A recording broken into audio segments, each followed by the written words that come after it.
Hello, friends. Welcome to Play Along Podcast, a podcast where we play through games, a very special bonus episode of Play Along Podcast. I'm your host, Jared, and today I'm joined, as always, by my two favorite gentlemen, Kai and Ben. How you guys doing? What's up? I'm really hungry. We're recording this after the other podcast.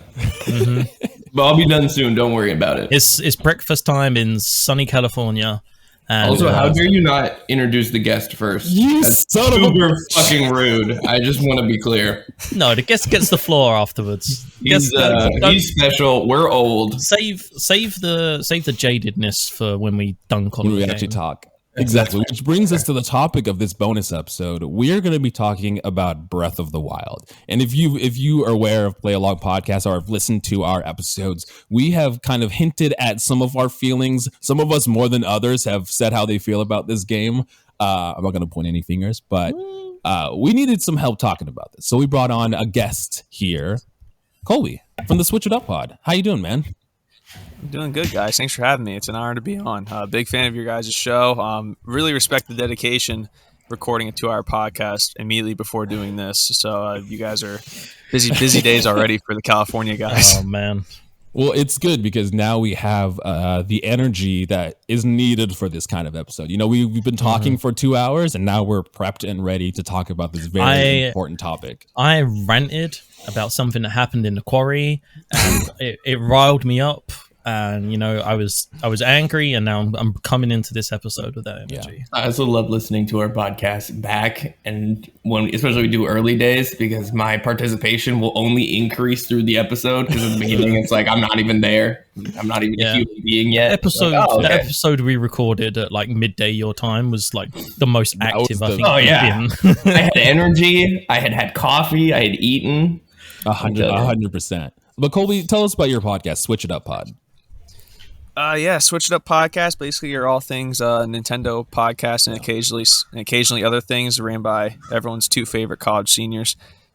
Just started season 4 last week with a 3-hour review of one of the 3 routes in Fire Emblem 3 Hopes. That's long as fuck, so please bookmark it like Jared has. But yeah, just looking forward to getting back into the swing of things. Took some time off beforehand. Just now that we have a little community assembled now, it's only given us more motivation to keep the work going. But, it's our passion project, and we just, put something out there for people to enjoy and listen to. Yeah, absolutely. I'm not going to lie. I knew of you guys, but the first time I actually heard any of your content, I think am I right in remembering you was on an episode of List Off? You did like E3 moments? Yeah. Yeah, and I was like, I need to check these fucking boys out. No, I mean, but you can see, like, even listening to your 3 Hopes podcast or episode, you can really see the passion that you guys have for honestly Fire Emblem and 3 Hopes and 3 Houses specifically. You guys really love that franchise. Yeah, we started our first episode ever was on 3 Houses, so it was kind of fitting that our comeback from a little bit of a break was on 3 kind Hopes. of made a full circle. Are you guys planning on doing any like the other routes? Are you doing like an episode? Yeah, we're doing. Yeah, so or? Tyler and I both finished Golden Wildfire, so we're going to be reviewing that with Alex from Random Gamers Corner, and then we're finishing up with Azure Gleam, which is Dimitri's route. We just started playing that. That'll be a little bit later, but we'll be doing that with guests as well. So. Ooh, of those words. Yeah, we'll take a break in 4 years, and then there'll be another Fire Emblem 3 Houses spinoff, and then we'll play that and review that. So yeah, exactly. Might have to change the name of the podcast. We are the 3 Hopes, 3 Houses podcast, where we talk only about Fire Emblem. We're not going to release them like in a row, week by week. We're going to space them out a little bit just because the game's so I was long, thinking, I was like, that's dedication. Holy shit! No, God, no. Well, there's rumblings too, but apparently a new Fire Emblem coming out or should be announced soon. Like they're already pretty well into development with it, so that'll be interesting to see how that goes. Yeah, can I just can't wait to add another 60-hour experience to my backlog. PSA. What's your don't PSA, Ben? Don't ever trust Nintendo leaks. Don't ever trust Nintendo leaks. I've learned that from the years. They're like 1 out of 10 times a day true, and it's sheer coincidence. Yeah, exactly. But Kolby, besides the Switch It Up pod, you also stream too. Kind of tell us about what kind of games you stream. Oh man, this is occasionally. I did it yesterday for the first time in like a month, but the only game I've played, well, not true. The game I started with was Final Fantasy VII Remake on PS5, which is something I've been looking forward to a very long time. And I just started Spider-Man yesterday. I've never played. I'm I'd so never excited for you to play that. I'd never played it before, and like I suck at the web slinging and running on walls and like doing Spider-Man. I'd be a terrible Spider-Man in real life, but you know, when you get when I got the combat down a couple times, I'm like, oh god, this feels incredible. Like it feels so natural, and it looks so cool. fluid. Like the swinging in the game is so fluid. It's wild. It really is, and like I had to do like the Peter Parker stuff with like matching up like the trying to fix the little robot arm and like getting the towers back online. I'm like, oh man, like this is actually really neat. But I've never played a superhero video game before, and I have Batman, Arkham Knight, and Spider-Man on my PS5, so I'm looking forward to getting into both of those. Oh, fair, nice. We're gonna attack. Those are definitely good ones. Spider-Man first. Yeah. With Spider-Man, like once you get the hang of pressing X at the end of the web swing, because you can press X at the very top to launch up, or you can go forward. Like once you get the hang of that, it starts to come down a lot more. And I think you can, because Ellie played through it recently. Like you can hold circle to quick turn corners, like 90-degree turn. Yeah, I got to play around with it for a little bit for sure. I only played an hour yesterday. This is the first time I ever. Yeah, if you like swing along and hold circle, he'll 90-degree turn on the next corner. That's sick. Yeah, good. And job. make use of the launch points. Launch points are really helpful. Yes, launch points are fun. They help you with that momentum. But today we are talking about Breath of the Wild. Everyone's favorite, or maybe not favorite, Zelda game. There's lots of opinions on this, lots of strong opinions I think on both sides, on people really loving this and people thinking that like it's a pretty good game. What do you mean sides? We don't all agree it's the best game ever. Yeah, exactly. Some sides have facts, some sides have feelings. Yeah. Some of us more delusional, some of us who live in invited Ben reality. Shapiro? Delusional. Okay, we're gonna get into this. But what I'm really curious about too is we're going to get into kind of our first impressions and first time playing the game. And Ben, you had played through Breath of the Wild for the first time this year. So how was it experiencing Breath of the Wild with all of this kind of conversation? Because obviously there's the talk of it being a 10 out of 10. There's all this talk about it being an amazing game. What was your kind of first impressions with the game going into it in this world of Breath of the Wild right now? Yeah, I mean, it all started like, I remember the release of the game. That was where my interest in it kind of started, because I was running a website at the time and we was covering the release of it and everything, and everybody was giving it 10 out of 10. And I was like, oh, okay, right. It's a knockout Zelda game. And I'd never played a Zelda game at this point. It's wild to think about too. The thing that changed it was James Stephanie Sterling is a YouTuber critic who people may or may not know gave the game a 7 out of 10 and got absolute shit. Like the internet came after them with a vengeance. And there were some people who were giving decent arguments, and then other people were like, "Oh, you're shitting on my game." They're just being like fucking dicks. That was a great. That was perfect. Yeah. Exactly what they sound like. That was a great Twitter impression. Yeah, exactly. So when I was, I think it was like it would have been 2021. I was at my nan's for Christmas, and I never bothered playing Breath of the Wild because I hadn't played a Zelda game. And obviously we came and did play along. The very first game we did was Ocarina, and it kind of introduced me to Zelda, and I was like, okay, now I want to see more. My uncle was like, do you want to borrow my copy? And my reaction was just like, yeah, fuck it, why not? I'll give it a go. Okay. I guess this is fine. I guess it's an okay game to play. Might as well check it out. Yeah, and it was a little bit difficult to kind of measure the expectations going in. I won't lie, because everyone's you had all this everyone's conversation hyping it up, and exactly, yeah. So I was going into it kind of expecting to be not really mind blown, but to be like, oh, okay, this is a really good game. And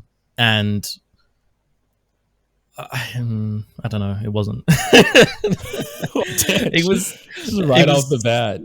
It was a very mediocre experience, and I managed to tune out a lot of the praise online that I had heard, and also tuned out the criticism, and I kind of just went in and was like, okay, this is if there's going to be any game that I play in 2022 that I need to go in with a neutral opinion, this is the game, because like it or not, it was extremely pivotal for the games industry, and it kind of completely changed Nintendo's game plan when it came to how they made their games, and completely changed, like, they're never going to be able to go back to a Zelda that's linear, do you know what I mean? They're never going to be able to go back to, like, because they were never truly linear, but they're never going to be able to go back to the Zeldas how they were. Do you know what I mean? Like, you're never going to be able to go back to like a Skyward Sword or a Wind Waker or whatever. Unless it's like a side series or something. I feel like all the main games will have some implementation of Breath of the Wild's formula going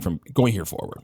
100%. And it's going to be interesting to see what happens after the sequel, because obviously the sequel will be in the same vein because it's a direct sequel, but it'll be interesting to see what's going to come on afterwards. But there was definitely,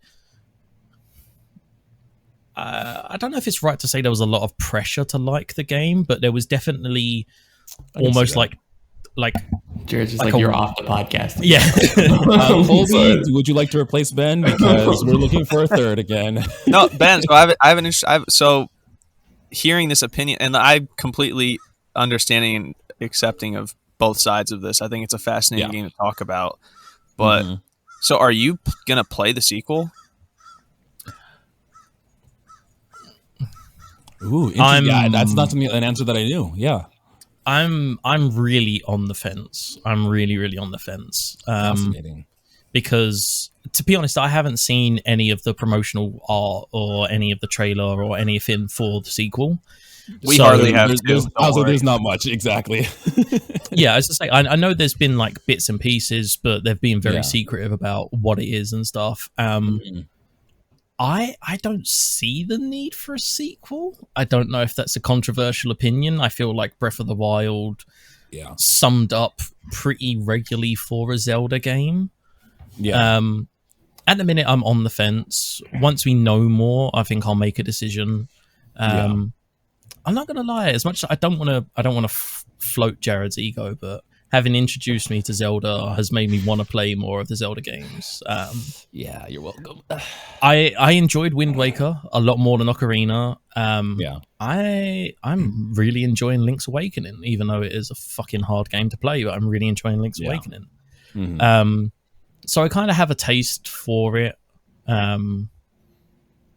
Zelda's weird, isn't it? Like, even the shit Zelda games are good. It's weird, yeah. Even the bad ones still have this charm to it, and this I don't know, this feeling behind it. It's interesting.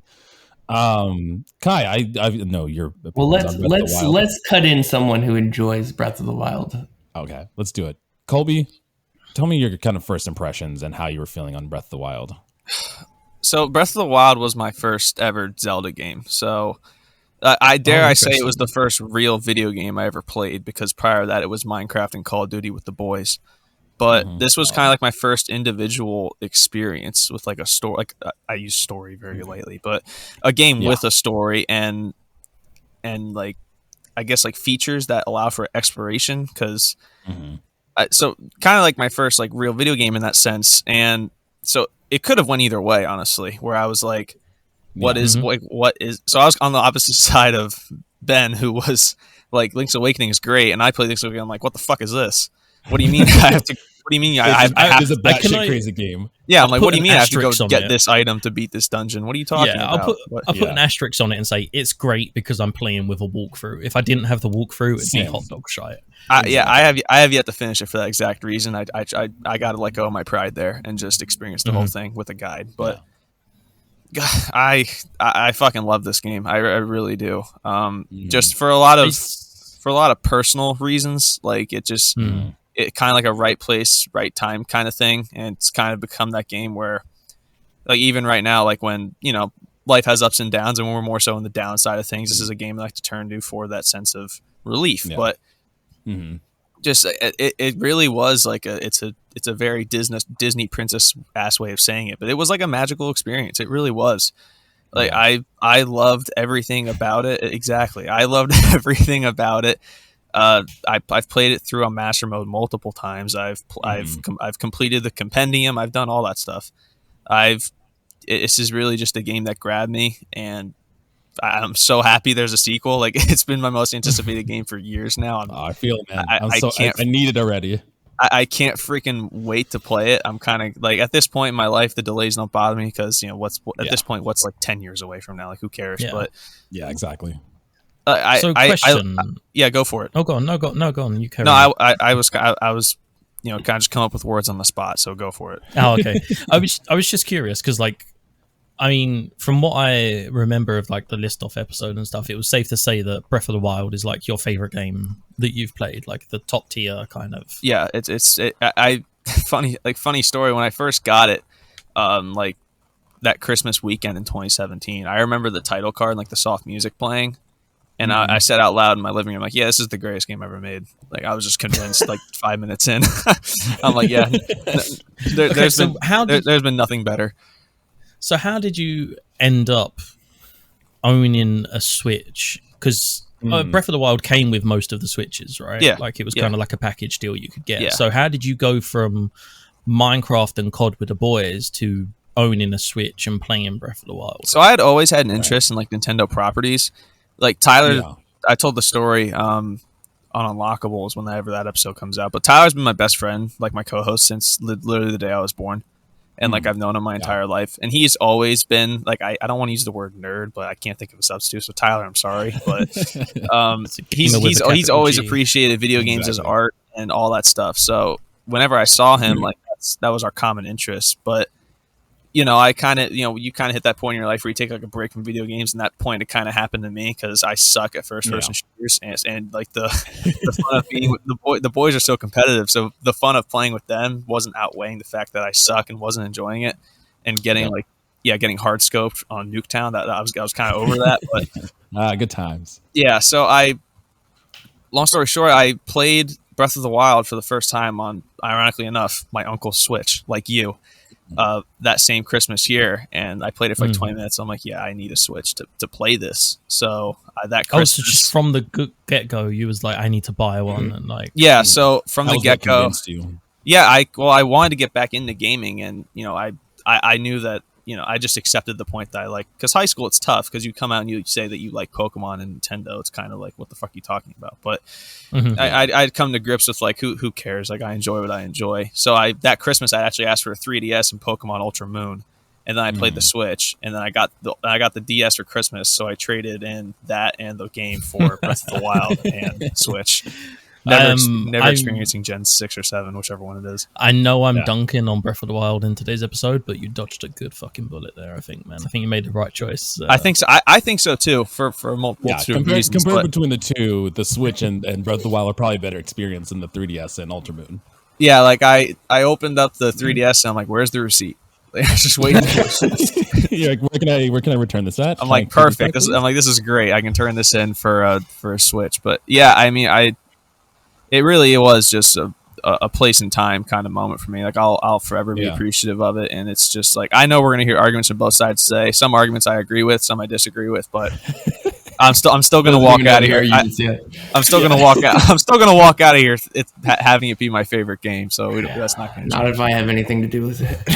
No, I mean, you can try. You've got to respect like the ability for people to look back at a game that's fond in their heart and be able to be like, yeah, okay, it's not perfect. Like when we did 100%. when we did Metal Gear, like it was very hard for me not to just be like, this is the fucking best game. Like, this is not, because you know, it's not a perfect game. It has a lot of flaws and it has a lot of weaknesses. And it's hard to separate those emotions, especially when they're like nostalgic, like from your childhood. I mean, even when we just did Wind Waker, I love Wind Waker and think it's probably one of my favorite Zelda games. But even when we played through it, like, it has its flaws. Version definitely. Well, the GameCube version is definitely worse, but the Wii U version in its entirety, like, it has its flaws. The pacing is terrible towards the end. Like, you have so much momentum, and then it kind of just falls off. And like you said, being able to kind of look at those games in a more objective, critical view, it's hard sometimes because there's a lot of emotional attachments to them, and there's definitely some with Breath of the Wild too. Especially like with Kolby and like that experience of like the I know it was not obviously for you it was your first game, but for me that kind of experience was not Breath of the Wild, fucking Last of Us. When I played Last of Us for the first time, that completely changed my outlook on games, and completely it's what made me want to start the website, and what made me was like, okay, this is an art medium, it's what made you a gamer. Like the same thing for me. It's what made me appreciate it games kind of art. I mean, I fully went from like playing Metal Gear as a kid, I went into more adult games after Metal Gear, but then after The Last of Us, that's when, similar to like you were saying, I kind of started to accept it more. I was like, I don't give a fuck who knows I'm a gamer, because like, look at this. Anyone says anything, I could just be like, look at The Last of Us, like, look at this. It makes you like look at gaming in a different viewpoint too, like especially after doing things like The Last of Us. You're like, oh my god, like the narrative with it and the emotional impact that it does, it makes you look at other games in a different light now that you have this experience under your belt. But let's hear from Kai.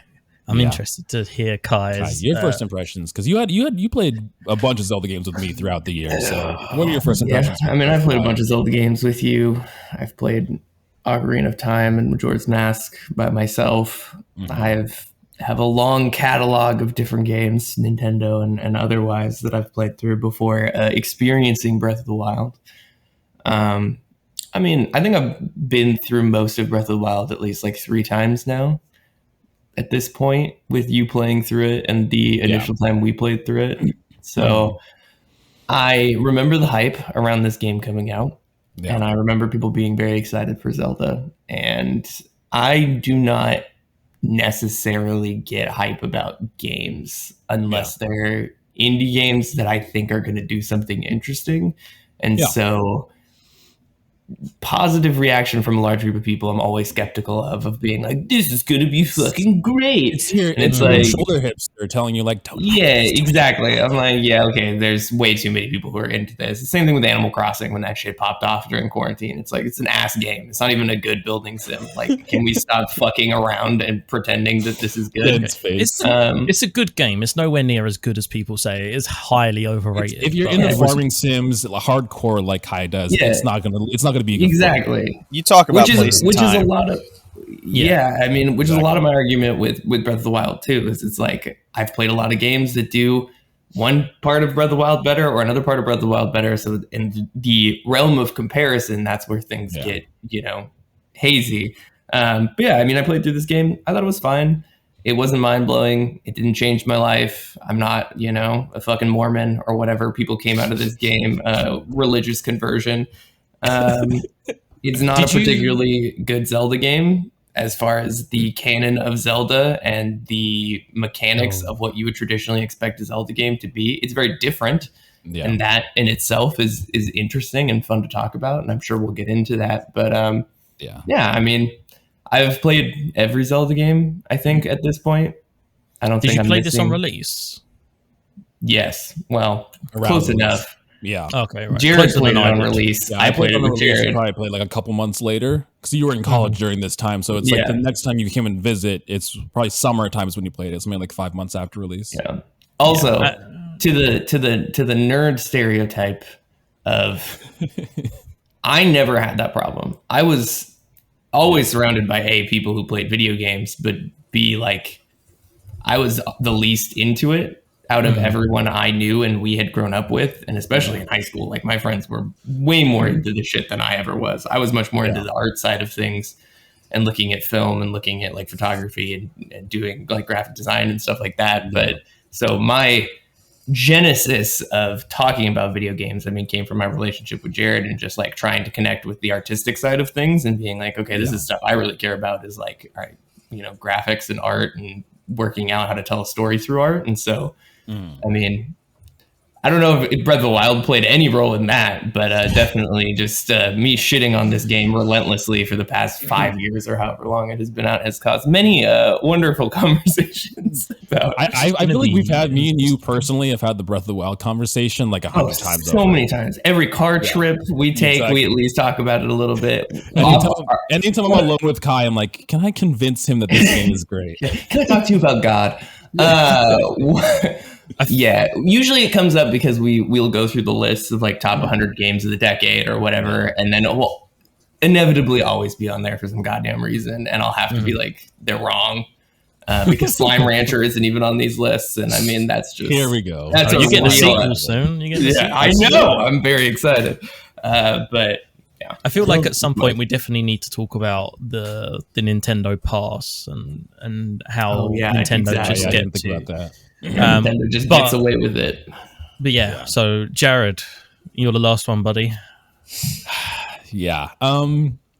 You're the Pap resident Zelda fan and the Pap Nintendo boy. So I mean, now I can go back and I can look at I can hear the defense, the other side, and the viewpoints of why this game isn't a 10 out of 10. I can recognize those. Like, I understand for a lot of people, it isn't a perfect game. Mm-hmm. Going into my first impressions and playing this, I mean, it's hard to take, at least reflecting on that, it's hard to take the emotional side out of it because there was so much emotion playing this game for the first time. Like, as cheesy as it is, I remember watching the trailer, the first big gameplay trailer right before its release, and following this game from its entirety and all the delays and everything, and like getting teary-eyed watching that trailer. Being that like, first, this is that amazing. trailer in 2 months before it came, I still watch that to this day. Yeah, 100%. There's some times where I'll go back and watch that trailer again and be like, wow, this was insane. that moment in time. Y'all know there are like animes to watch and like Netflix. No. We'll just watch the Breath of the Wild reveal trailers over and over again. Leave us alone, damn it. Yeah, exactly. I love that you're beginning an impartial argument by being like, I have an emotional connection to the trailer of this game. So Right, therefore, I was I mean, saying, it is like, a now I franchise can that's near and dear to him. Like, and I was saying now I can reflect on that, but if I'm talking about those first impressions and going into that game for the first time, there was this big emotional aspect to it. I mean, in the very beginning, when you're coming out of like the cave and you get to see the Great Plateau in its entirety, like that big vista that you can see, and immediately the game just opens you up and it's like, do whatever you want. And I hadn't experienced that for a while in other open world games before. And like you said, there's already Legend of Zelda is already a franchise that I hold like near and dear to my heart. It was one of those games that I played for the first time. Ocarina of Time as a kid is kind of what introduced me to video games and got me hooked into like, okay, I like playing video games, and they're more than just like either fun with friends or party games. Like, they can be a sense of adventure and a sense of exploration. And I think for a lot of people that played Ocarina of Time as their first game hadn't had that feeling in games for a very long time. And Breath of the Wild was the first time that I had that sense of like curiosity, like genuine curiosity while exploring an open world that I hadn't got with games like Skyrim or with Fallout or anything like that. And I think it being a Legend of Zelda game obviously helped propel that interest because it's a franchise that I have been with my entire life. But it was just something that I hadn't had before in any other game. Just this need and want to explore and find new things. Can I ask a question? Because I'm curious. Yeah. Because obviously this wouldn't apply to Kolby because he sort of played it a lot later in life. But Yeah. how much of your love of Breath of the Wild is the fact that Breath of the Wild is what you imagined Ocarina was when you were a kid? I mean, yeah, that's definitely something that contributes to it, because I think that's one of the conversation points and one of the things that people point at is like, this is what I thought Ocarina of Time was going to be. Like, this is, as a kid, as a smaller Jared, this is what Ocarina of Time was. And now obviously as games develop, we look back at Ocarina of Time and it feels derivative to kind of games that we have now. But Breath of the Wild was that for an adult version of myself. And it's like, this is another version of that. So yeah, I mean, absolutely it played into it. I don't know if so like I'm curious as well how much Kolby's love of the game is from how impactful it was for him as like your first kind of quote unquote real game.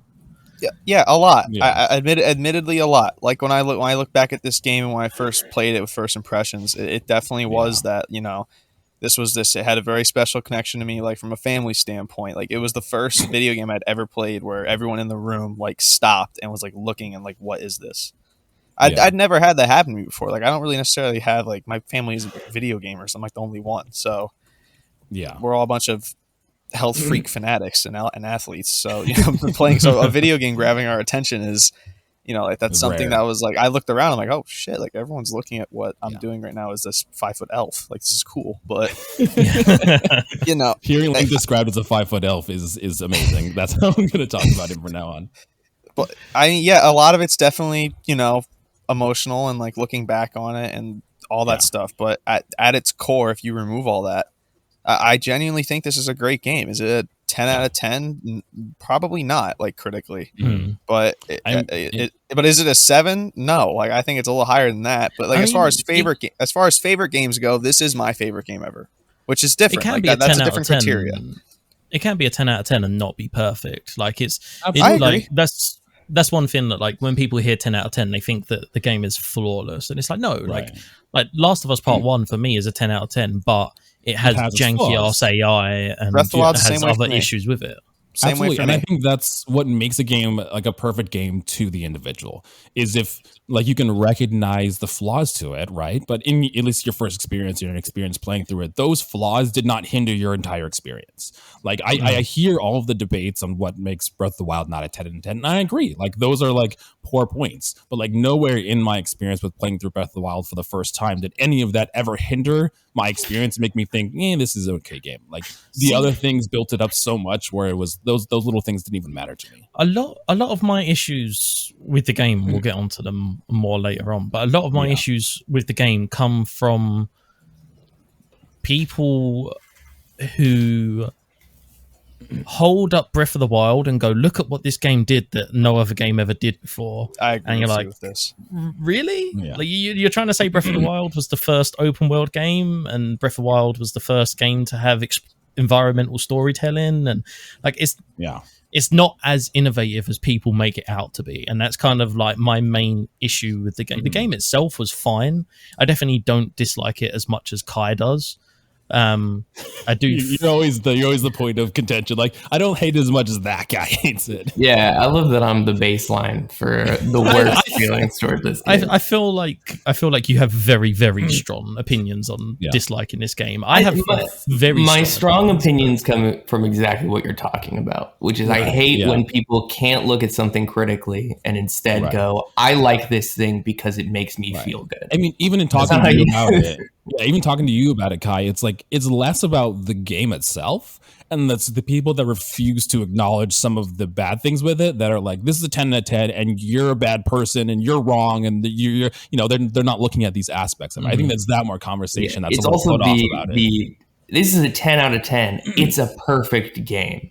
That is the line. It's not just that it's a 10 out of 10. This is peak gaming. This is a perfect game. You have to have context after that perfect game and add to me. Like this is a perfect game to me. It might not be a perfect game, but for me personally, this is a perfect game. Yeah, sure. Anything can be perfect to an individual. I don't care about that shit. Like you can have a perfect game. You can make a game that works flawlessly, that is an incredible experience. Within a genre, it can be a 10 out of 10. Yeah. I'm not interested in talking about art from the perspective of an individual. Like, of course, people out there love fucking paintings that I hate all the time. And my fiance does not understand why I like fucking modernist art. She just does not understand it. And that's fine. Like, I'm not mad at that. But I can objectively look at something and go, this is why this works from a, like, artistically scientific perspective. And that's my issue with Breath of the Wild, is people have these rose-tinted glasses where they're just like, it's Zelda. It's this game. And it's like, but what about all of these holes that exist within it? And they're like, it's fine. It's fine. Kai's issue with Breath of the Wild stems from Breath of the Wild stems from Twitter people with Koroks as their profile picture more so than the game itself. 100%. Exactly. I mean, the Twitter guys coming out and talking about how this game's amazing. There's also big issues, like, in terms of the fact that it always baffled me that Nintendo made this massive story arc, 3 timelines spanning from Ocarina of Time, and then they made Breath of the Wild that fits into none of that fucking timeline whatsoever, and to this day we don't know where it comes in. I think canonically it's like 2,000 years in the future. It's like so far in the future it's irrelevant. Quotes. So why like, do it then? Who the fuck knows what the Zelda timeline is? I'm not even sure if Miyamoto and they know, but exactly. So that was the biggest thing, is none of them even really know. I mean, the games only have like a linear look at it when you look at the Hyrule Historia, which came out after Skyward Sword, and after people demanding for some kind of timeline of where these games lined up. I don't even think, like you said, Miyamoto, when thinking about this, had any kind of like intention of having these be in a timeline. But because people were so thirsty for a timeline, they're like, we need to know where this starts and where this begins. I have to wholeheartedly disagree with that. You can't say to me that the timelines weren't meant to interject when the Wind Waker lore states that Ganon is the same Ganon from Ocarina. You can't tell me that there wasn't meant to be an overarching storyline and they didn't know what was going on. Isn't there two separate timelines? There's three. So like, would that mean that Ganon like can somehow traverse like timelines? Like he got the fucking Book of Vishanti from Multiverse of Madness and can just hop wherever he wants. It means that in one of the timelines where Link didn't kill Ganon, he went on to become this Wind Waker. I mean, I don't know if it's more like timeline thing, or if it's like they wanted nods to other games. That's why other games have like items or people from the other games. It's like fun throwbacks rather than this big overarching like timeline that they wanted. But then that just becomes a monumental underestimate on Nintendo's part. You know, like they completely missed the ball and unintentionally created this timeline. I mean, the timeline thing doesn't, like, if the game was good by itself, right? If it stood up as a story, the hero's journey of the beginning and the middle. And the part of his Kolby's soul is just breaking every time Guy talks about the game. It doesn't matter that the timeline exists. The timeline part is fan service. You just want to make a bunch of fucking Nintendo nerds wet. Like, that's all you care about. You're like, oh, look, a fucking tree. And you're like, oh, that's sick. The story has to make sense by itself, though. Separate of the timeline, separate of the other fucking Zelda games. You shouldn't have to have context from previous games. The mistake they made is that they tied the experiences of this game to having flashbacks of a previous time and trying to explain that and connecting to, like, this nonsensical fucking plot that exists that you're just like, okay, this is what's happening. And this will be one of my gripes that I have with Breath of the Wild. And one of the things that I can recognize too, for me, is the narrative. And I think because there was so much build up to this, you know, seeing trailers, seeing this emotional score behind it, seeing characters being weak and showing emotion, like the scene in one of the trailers where Zelda breaks down crying and falls into Link's arms, and even knowing the context of that, which is, you know, Zelda, her point is to activate these powers with her, and it's up to her to figure that out so she can defeat Ganon. And ultimately, because she can't do that, people die, and it's her fault that people die. And having that cool emotional idea. Exactly, and having that emotional like weight to that is awesome, and seeing that in the trailer was really cool. But then in retrospect, playing through it, for one, the story is just these scattered memories that you're seeing, which you can experience out of order. I mean, I've gone through and I've played through the game where I do experience them in order, but it loses the urgency and it loses the weight because it is a past event that is happening. Seeing Zelda fall into Link's arms and crying is like, yeah, that's emotional, but it's already happened. There's no urgency with it. There's no sense of like severeness to this narrative. And I think that it loses all of that because of it being memories instead of direct like events that are happening now. This is great. I don't even have to make my argument. Jared's going to make them for me. I mean, I'm interested. Out of everything, the story is where it falls off for me.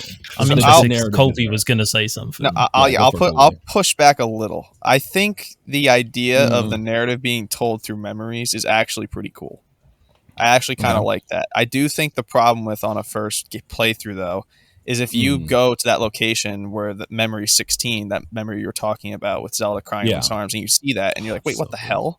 And then you see like memory 9 where, you know, they're like Zelda wants like Link to eat like a frog. You're like, what the hell is happening? Right, what's happening here? Where's the emotionalness to this? But I think that it does a little bit of a better job. Like, I agree, the narrative like being experienced out of order, quote unquote, and the fact that it's already happened, kind of a letdown, because that trailer hyped up this big emotional story. Oh God, yeah, exactly.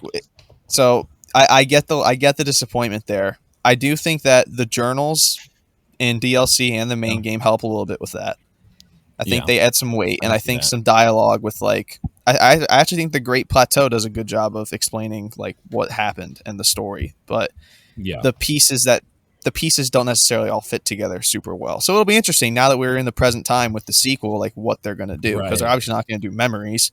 Like Right. so, it's interesting. But It's- I like it's- the idea of it though. I do like the Yeah. idea. I don't think the execution is fantastic, but I don't think this game's The- purpose was to tell a story at the end of the day. Yeah.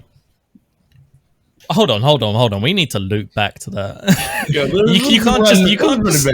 You can't just say a game wasn't meant to tell a story. No, like, but what do you mean? I kind of agree with Kolby there too, and that's kind of why the purpose of the memories being memories was in It's the optional. first place. Though it's optional. You can go through the entire game and never see one of those memories. The main point is exploration and exploring this world. That is But is the that main not- purpose. Is that not sloppy storytelling? Like, hey, we've got all these memories you need to know the greater lore, and you might miss them because the world is open world and you don't know where they are. Yeah. So you could finish. Like, I only ever found like 3 memories, if that. I ain't not got a fucking clue what the backstory of this game is at all whatsoever. Well, see, It kind of told you in that's the thing. tutorial.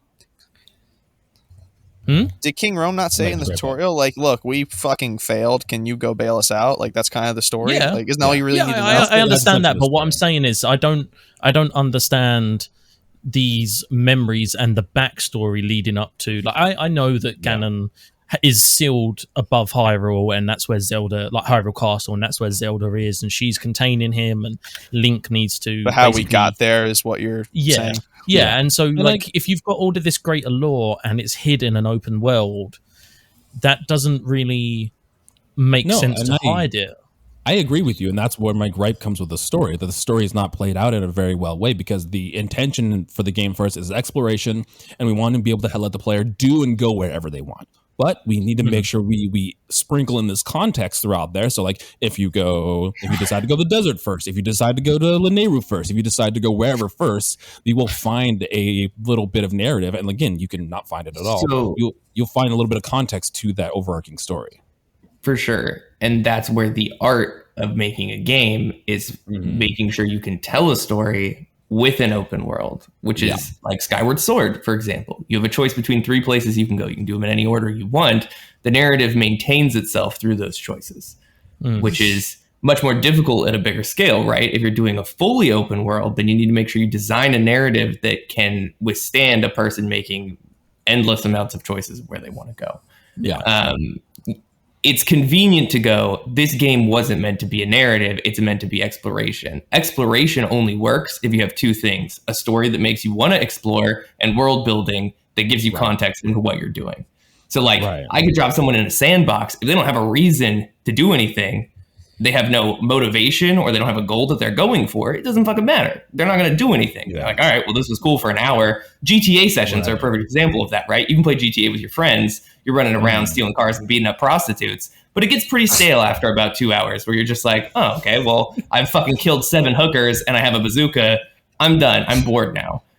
That's what story does, is it drives you toward an inevitable conclusion that feels very satisfying. And you're like, oh, okay, this is why I'm doing the things I'm doing within this open world. This is why I should keep exploring. Yeah, it just feels that the memories would have been better off being set pieces that were guaranteed in the plot.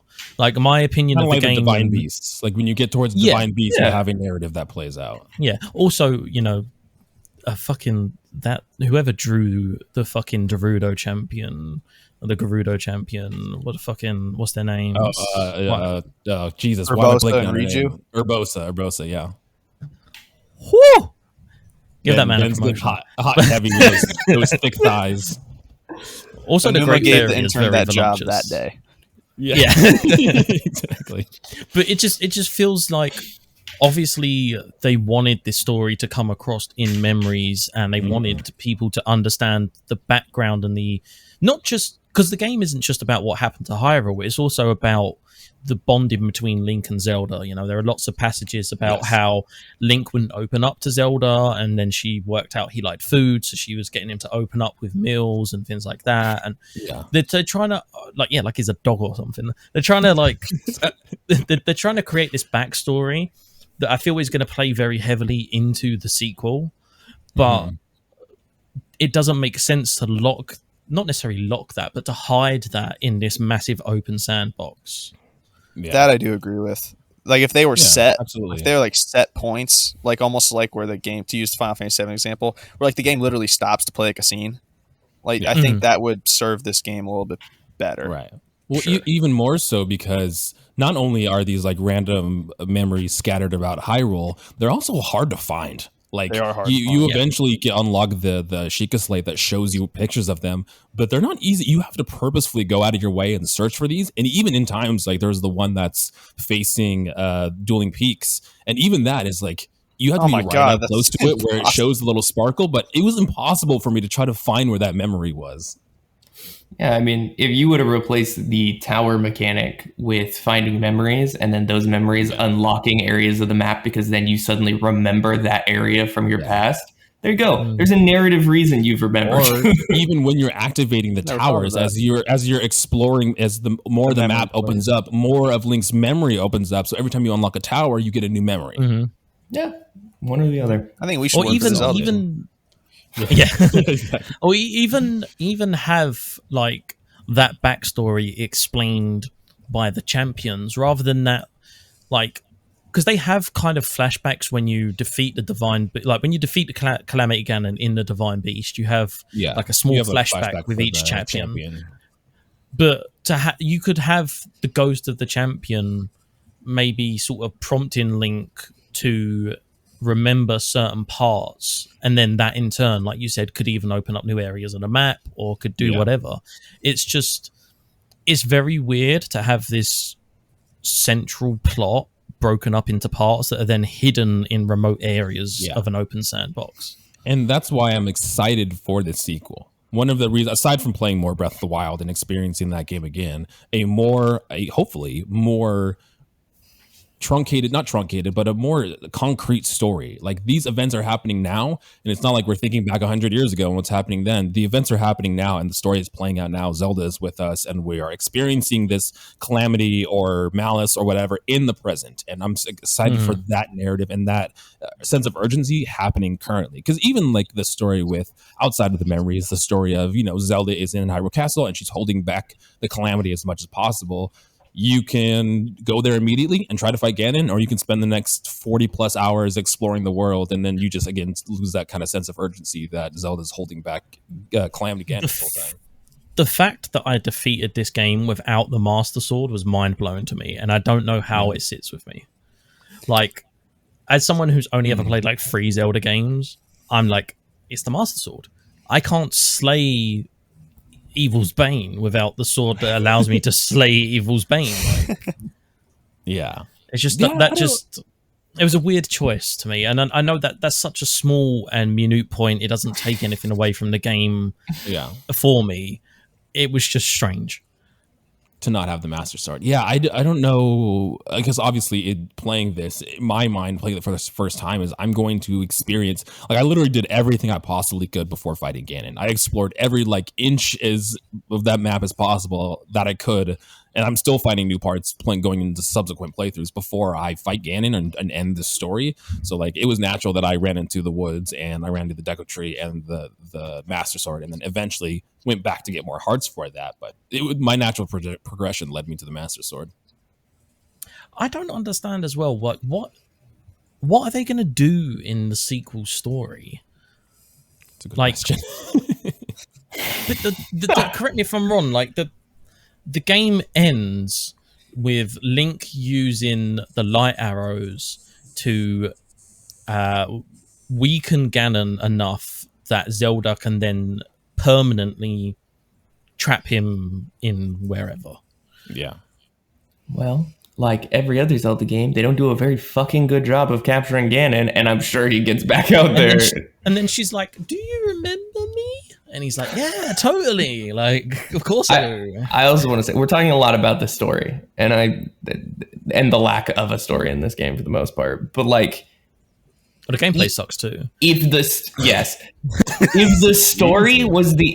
story still existed the exact same way it was, and all of the other mechanical and environmental design issues were fixed, I would be less angry at this game. I'd be like, I get why people like it. I don't think. Go on. The story in tandem with a bunch of other stuff is what does it for me. I am willing to forgive the story for a lot of the same reasons that you guys talked about. For the reason that it's like, yeah, it's not trying to be something that's challenging or interesting for a certain set of people. It's supposed to be broadly appealing. It has to be able to be played by a kid who's like 5 years old and someone who's 50 years old. And that's very hard to do successfully, telling a complicated story. And so like, I'm willing to be like, okay, it's Zelda. Zelda's never had a good story. There's not any of them that is like, oh my God, my life has changed from this story. Like, no, they have the narrative design of a fucking 8-year-old. Like, it's fine.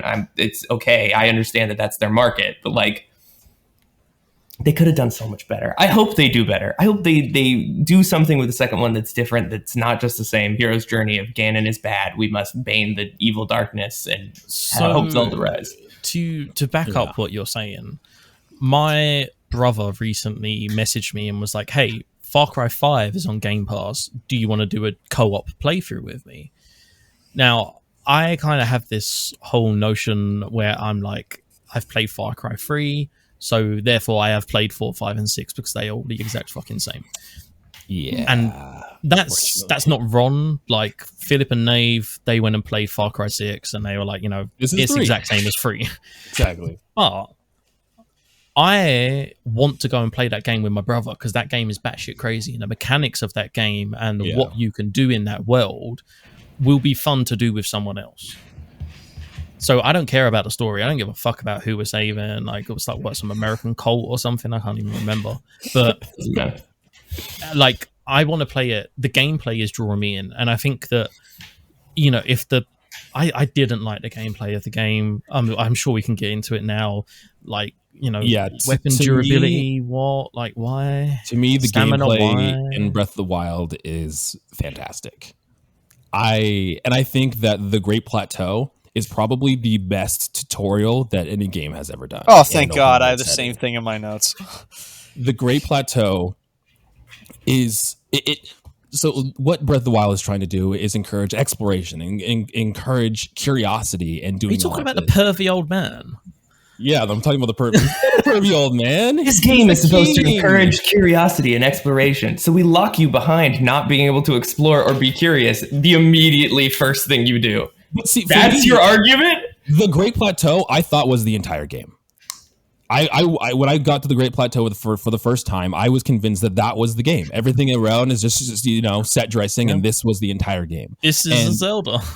Yeah, but exploring that entire... There's so many things that are on the Great Plateau that people miss and don't experience. For one, the Great Plateau is massive. It's huge. And as you meet the old man and continue down his path of, opening the shrines and slowly unlocking more powers with the Sheikah Slate, you also are exploring. You're also learning how this world works. One of the shrines are in the snowy area. And you learn when you get there that weather is something that you're going to have to take into consideration. So you try going up there, you realize that you're cold.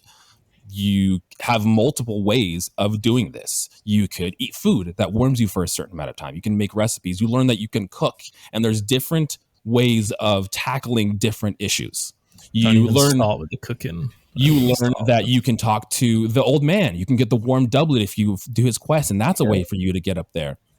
You learn that if you fall in the water, you can freeze. You learn that if you chop down trees, they can create bridges to get into other areas. It's just, it constantly rewards your exploration, and anything that you think you can do, whether it's like I said, cut down that tree to make a path to the other side. The game allows you to do that, and it encourages that exploration. Kolby, how do you feel about the Great Plateau? Back me up here. So I see Ben and Kai like laughing, and they don't agree. I'm not. I want to talk about the cooking in this game. So I agree with everything you just said. I think the Great Plateau is. I don't think they could have done a better job setting you up for what the rest of the game's going to be. Yeah, I don't think you're necessarily boxed in. You technically are, but I don't think you're. I don't think what you can do is. I don't think what you can do is necessarily limited at the Great Plateau. Like all the game's mechanics are there by the time you're done with it.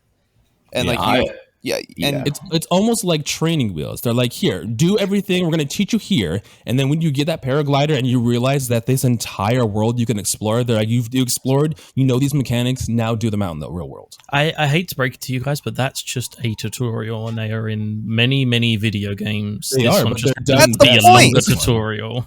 It's a good tutorial. I just want to say, when I played this game for the first time, I did not think the Great Plateau was the whole game. The thing I immediately did was went to the edge of the Great Plateau and go, well, I want to go over there. Why can't I go over there?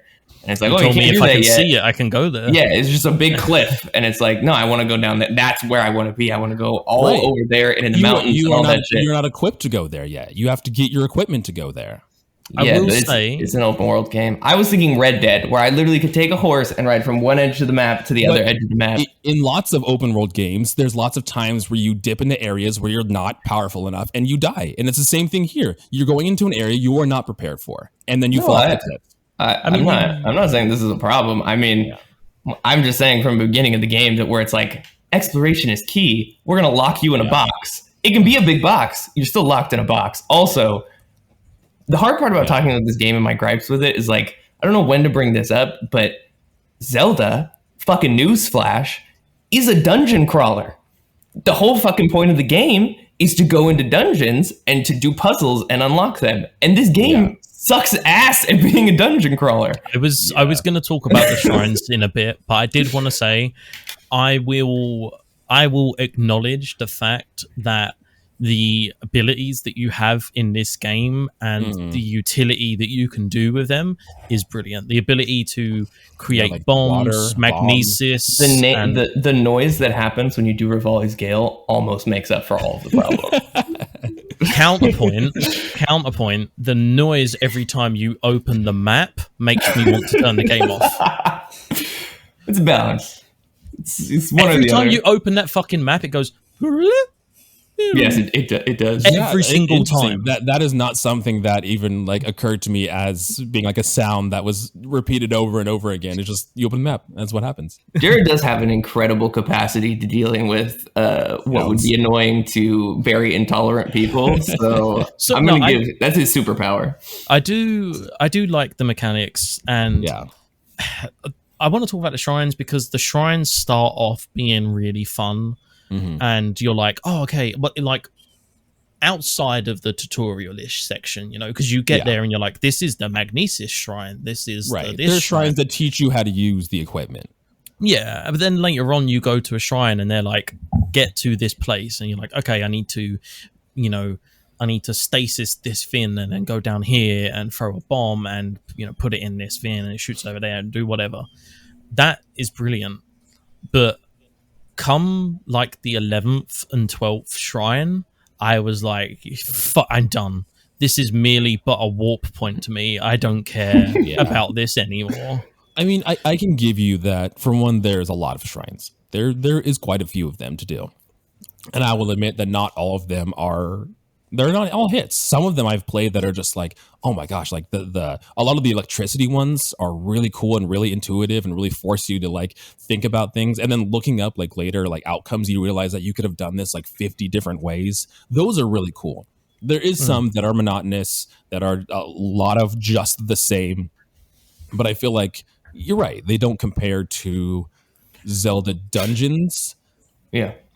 I don't know, because it's like, obviously they were going in a different direction. They're going away from what was traditionally Zelda, I mean, they want to try something different. They want to innovate. They want to do, I mean, it's the same thing with, we had like Adventures of Link or anything. We had an idea of what Zelda was with Zelda 1, and they're like, let's try something new.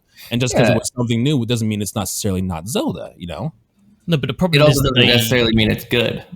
The problem is that they innovated and then replicated and replicated and they were like, we're going to do short dungeons that are quick puzzles. The problem is that they just hit Control C and then put like 800 of them across the map and didn't change any of the environmental design of them. And it's weird that like, because in Zelda games, normally what you do is that you over the course of the entire game collect powers, right? Which you do in this game a little bit with the divine beasts and getting the powers of the individuals before. But like the magnesis and all of those powers just come from the Sheikah Slate, right? Like that's the lore that they just get bestowed upon you, which is strange because it's like you could have broken it up where like the first section of the game directly around you, like just do it in concentric circles of like, okay, this one is going to be this power. And then once you get out of this area, you can find the other power, and you won't be able to do those dungeons until you find the power. And you're like, oh shit, okay, I need this magnetic power. How am I going to get this? How does this connect to what's happening in the game? how does this get me to the next step? But instead you just get everything at the beginning, and it's just like, okay, well, I guess I got to just keep doing these over and over and over again so that I can get hearts or magic, or it's just like, it's more of an RPG element, right? Where it's not like, it's not built in the story of the game, it's not built in the narrative, it's a collectible. It's like, oh, okay, I'm going to do another one of these, I get a point, and I get this little orb. I want nothing more than like Breath of the Wild sequel to just be a Metroidvania. Like Link's lost his iPad and now he doesn't have any of his abilities.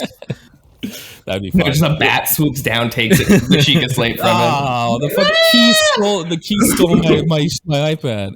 Kolby, what are your thoughts on some of the things? I forgot what they're called. The dungeons. Things. Shrines. There we go. Shrines, runes. I think the runes themselves, like I hear your point and I agree to an extent with like it gets, the runes themselves, like getting them right away is kind of like defeats the purpose a little bit. But I also think that they're a great way of adding unique elements to the world. Like the fact that you don't have to be in a shrine to put an ice block on this lake and you can cross. Like a very prime example to me is I used Cranosis to get to the Wasteland Tower, which is the swamp area, which if you go in the swamp, you just sink to the bottom and die. I used that to get to the tower. So you use Magnesis to solve these Korok puzzles, not all of them because there's fucking a million, but some of them you use to solve these puzzles and move around these items, and you can kill items using Magnesis by like dropping a metal boulder on a Bacab. I think that's really cool. Yeah. And I think that's done really well. The shrines, I just, from an art standpoint, I think the architecture and design of the shrines and the Divine Beast, I fucking love them. I think they fit perfectly into the world, and I think that it just adds a certain uniqueness to like this. It's a pretty colorful world, but it's also like an apocalyptic world. It's very empty, and there's not a lot of life going on per se. So I think that having these cool looking shrines and divine beasts like that essentially like give you your power. I like that idea a lot. Are they the most intuitive designs and hard to complete puzzles? No. That's probably why I didn't like Link's Awakening, because it's just or not liking Link's Awakening because I have no idea.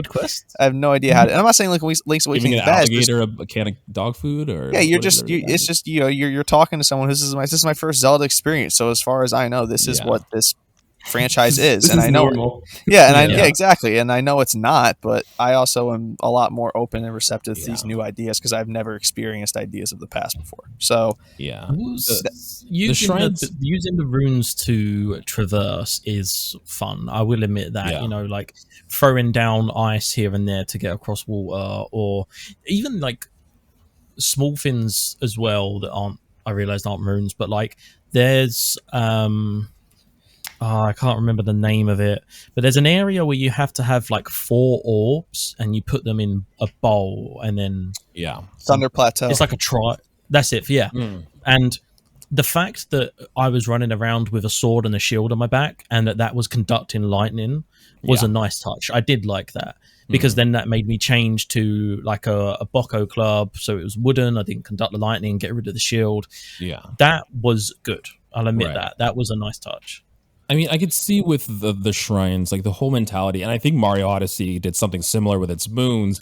They wanted you to have that like sense of instant gratification always while you're doing things. And I know obviously some of the shrines are a little more difficult than others, but a lot of the other ones are just like quick, easy puzzles that you can just get done really quick. Like if you're having like a 20-minute session with Breath of the Wild, you run around, you get a couple orbs, and then you're done. Well, even that, and like, I think Kyle will say something, but like I don't think the shrines that kind of turns you off is that halfway through they kind of just like gave up because a fourth of them are just blessings. They're just like, fuck this. We've done like half of them are like either between weak or strong, like tests of strength. And exactly. Someone had to design those, and they were like, "I'm fucking done with this dog." 120 anymore. Oh god! This was supposed to come out in 2015. I'm done. I will say way too many of these. And apparently the guy who was supposed to be designing shrines also got assigned characters because he must have given up on that as well with the enemy diversity in this game. Just 7 different colored bokoblins is the only enemy that appears. I was going to make a very small comment and say that shield surfing never got boring. Like I fucking love that. Shield surfing places is so much fun. That was fun. That's fun. I was going to talk about the divine beasts, but we could talk about enemies if you want to go down. Well, I mean, those kind of go hand in hand. You're usually battling enemies in the divine beasts. One of my gripes with this game is I think there's 2 spectrums of enemy diversity in games. You have Dark Souls on one hand, which has like some of the just endless fucking different types of enemies. And that's maybe a little bit too much. That's not my expectation for sure. Like that seems like a lot. Like it's hard to maybe keep track of what's going on. Breath of the Wild, I think, has like 7 set enemies that just change colors. Like I counted them as 25. But is there though? Because you've got the keys, and then it's like, oh well, these are thunder keys. 25 feels high. I'm gonna die on this. 25 feels a little high. And then you've got Mokoblins, and then you've got the green Mokoblins, and then you've got the skeleton Mokoblins, and you've got the Lizaros, but then you've got either way. You're right. I was counting all of those as different ones, but you're right. The skeletal and Lizaros, they're just like forms of the same thing. They either have different abilities or they have like different aesthetic to them. So you're the right. giant motherfuckers. I can't remember their names. Lionels. Fucking sick. Lionels are great. That's the best character in the game. It's terrifying. For a large portion of the game, you can't beat them. They're a Lionel. You just play as a Lionel in the game instead of any of the other. Do you imagine when Zelda pops out of Dark Beast Ganon's eye? She's a fucking Lionel, and Link's just nowhere to be found. Exactly. I am the protector. I will say in that instance where like obviously you run into like Bokoblins over and over again, you run into keys, but when you get into some of these things like the Hinox or when you run into the Lionels, yeah, those are like oh damn, like they mean business. I had to Google the Lionel. I had to Google it because the name didn't ring a bell, but these fins, they scared the shit out of me. Especially if you play on Master Mode, because there is a Lionel on the Great Plateau, which is never fun. Oh yeah, it's like a gold Lionel too. You're like, I can't kill you. Like there are so many fun enemies in the Zelda universe. So many. Right? That didn't make it, which felt super weird. Like where the fuck are Wizzrobes? Especially there's Wizzrobes in this game. Oh man, imagine. Are there? Yeah, they have. There's like same thing. They're elements: ice, electric, fire. Ice, fire, lightning. Oh well. But what I was going to say is like Deku Babas, the like plant. That's guys. half a point, baby. We're up to 6.5 now. We're going up a little. That's right. Yeah, we're up to 10. If we keep going, my purpose is done. I've changed his opinion. I'll see you guys later. Great episode. You're like, I'm done. Yeah, no, but my only gripe was that there wasn't enough enemies. Now that I know there's Wizzrobes, it's fine. Kai was right. There's so many cool. I just looking at like Ocarina of Time enemies and some of the other ones they introduced. There's so many cool enemies they could have like introduced in here, like Deku Scrubs or Deku Babas, like having those run around the ground. Yeah, whoever decided to leave Keys. I don't remember them, bro. Kai, the Wiz things at you can like shield block them back. Oh yeah, but they're like little grass ones now, aren't they? And there's grass ones. There's some in the water. There's some with chests on their head. They're like fake chests. Yeah. Oh yeah. Kai, the Wizzrobes. The Wizzrobes are the enemies that drop the rods. Like the fire rod, the ice rod. That's the Wizzrobes. I didn't know they were called Wizzrobes, but yeah, I didn't because Wizzrobes to me are from like fucking Breath of the Wild, not Breath of the Wild, from Ocarina and like Wind Waker and stuff. Speaking of enemy design, I agree with. I think we're all in consensus here that's kind of lacking in terms of like how many there are. What do you guys think of the Calamity Ganon design? Like Ganon as himself, or like the small calamities? That are we talking the big one, or are we talking like wind light? I mean, if we want to transition to Divine Beast now, because I feel like we hit that pretty quick. We can talk about both. Like I feel like they're kind of intertwined. I was thinking more of like the when you when you pierce like that big sack in the sanctum and he falls out. Oh yeah. I mean, initially it's obviously different than Ganon that we have seen before. He's very mechanical. He's very like almost artificial. It seems like that he was like created, but I mean, I think his design is cool. I miss having this like foreboding guy be the bad guy though, like having Ganondorf be like this entity and being like, because we don't really get any dialogue from Ganondorf. He's just evil, and maybe that leads into it where it's just like it's such a primal instinct that it's not even intentional, that this is just his malice, this is just his how he works. Yeah, exactly. So interestingly, as much as I hate this game, dude, I got bumped up to hate. Jesus Christ! I hate. I went up 0.5%. Ben is down to a 2. I'm not. Like, this is the worst game ever made. I should say I meant as much as I'm hating on this game. I didn't like the Water Blight Ganon and the Thunder, but I didn't like the small Ganons that you had in the Divine Beasts. Yeah, what are they called? Version of Ganon, Phantoms, the Phantom Ganons. The Phantom Ganons. Is it? Oh, okay, right. them. Malorja. I always just call them like Thunderblight and Waterblight. And Yeah. Thunderblight's cool. I like Thunderblight a lot. he was all right. He was probably my favorite. He was the one that shoots the big spikes. You have to magnesis Yeah, he up fucking and me up into him, Fast, too. right? He's the one that like dodges towards you Yeah. and everything. Yeah. That was a good fight. Yeah. This version of Ganon is probably my favorite, right? Because Oh, interesting. in my head canon, the way that I see it is that this version of Ganon isn't actually Ganon. It's like the essence of like the his entity evil of and his hatred. evil. Yeah. And so the Ganon that we fight at the end in Hyrule Castle is that can't take a solid form. So that then fuses with the remnants of the Guardians and other things that are left around in order to give him some sort of form to try and kill Link. Right. Which in my head, probably not what it is, but in my head I was like, that's fucking awesome. I mean, like it- this it guy has adds so up. much hatred That that adds it's up. like staying there. Yeah, it kind of works because, I mean, obviously we saw in Skyward Sword, Demise was the main character, and Demise is what started this history of someone being born with the, Triforce of Power and being evil. And that cloud, that entity is almost like the manifestation of Demise's curse, now representing and going into kind of all of these artificial things that are just left around. And what we get is the Ganon that we see in this. Such a good game. Good for Skyward Skyward Sword. Sword? Oh, it's a game that Skyward gets shit Sword's- on relentlessly. Good game, same as Wind Waker, bad pacing. Yeah. I And it's should, long my, as my, shit. my Zelda game should not be 50 hours long with bad pacing.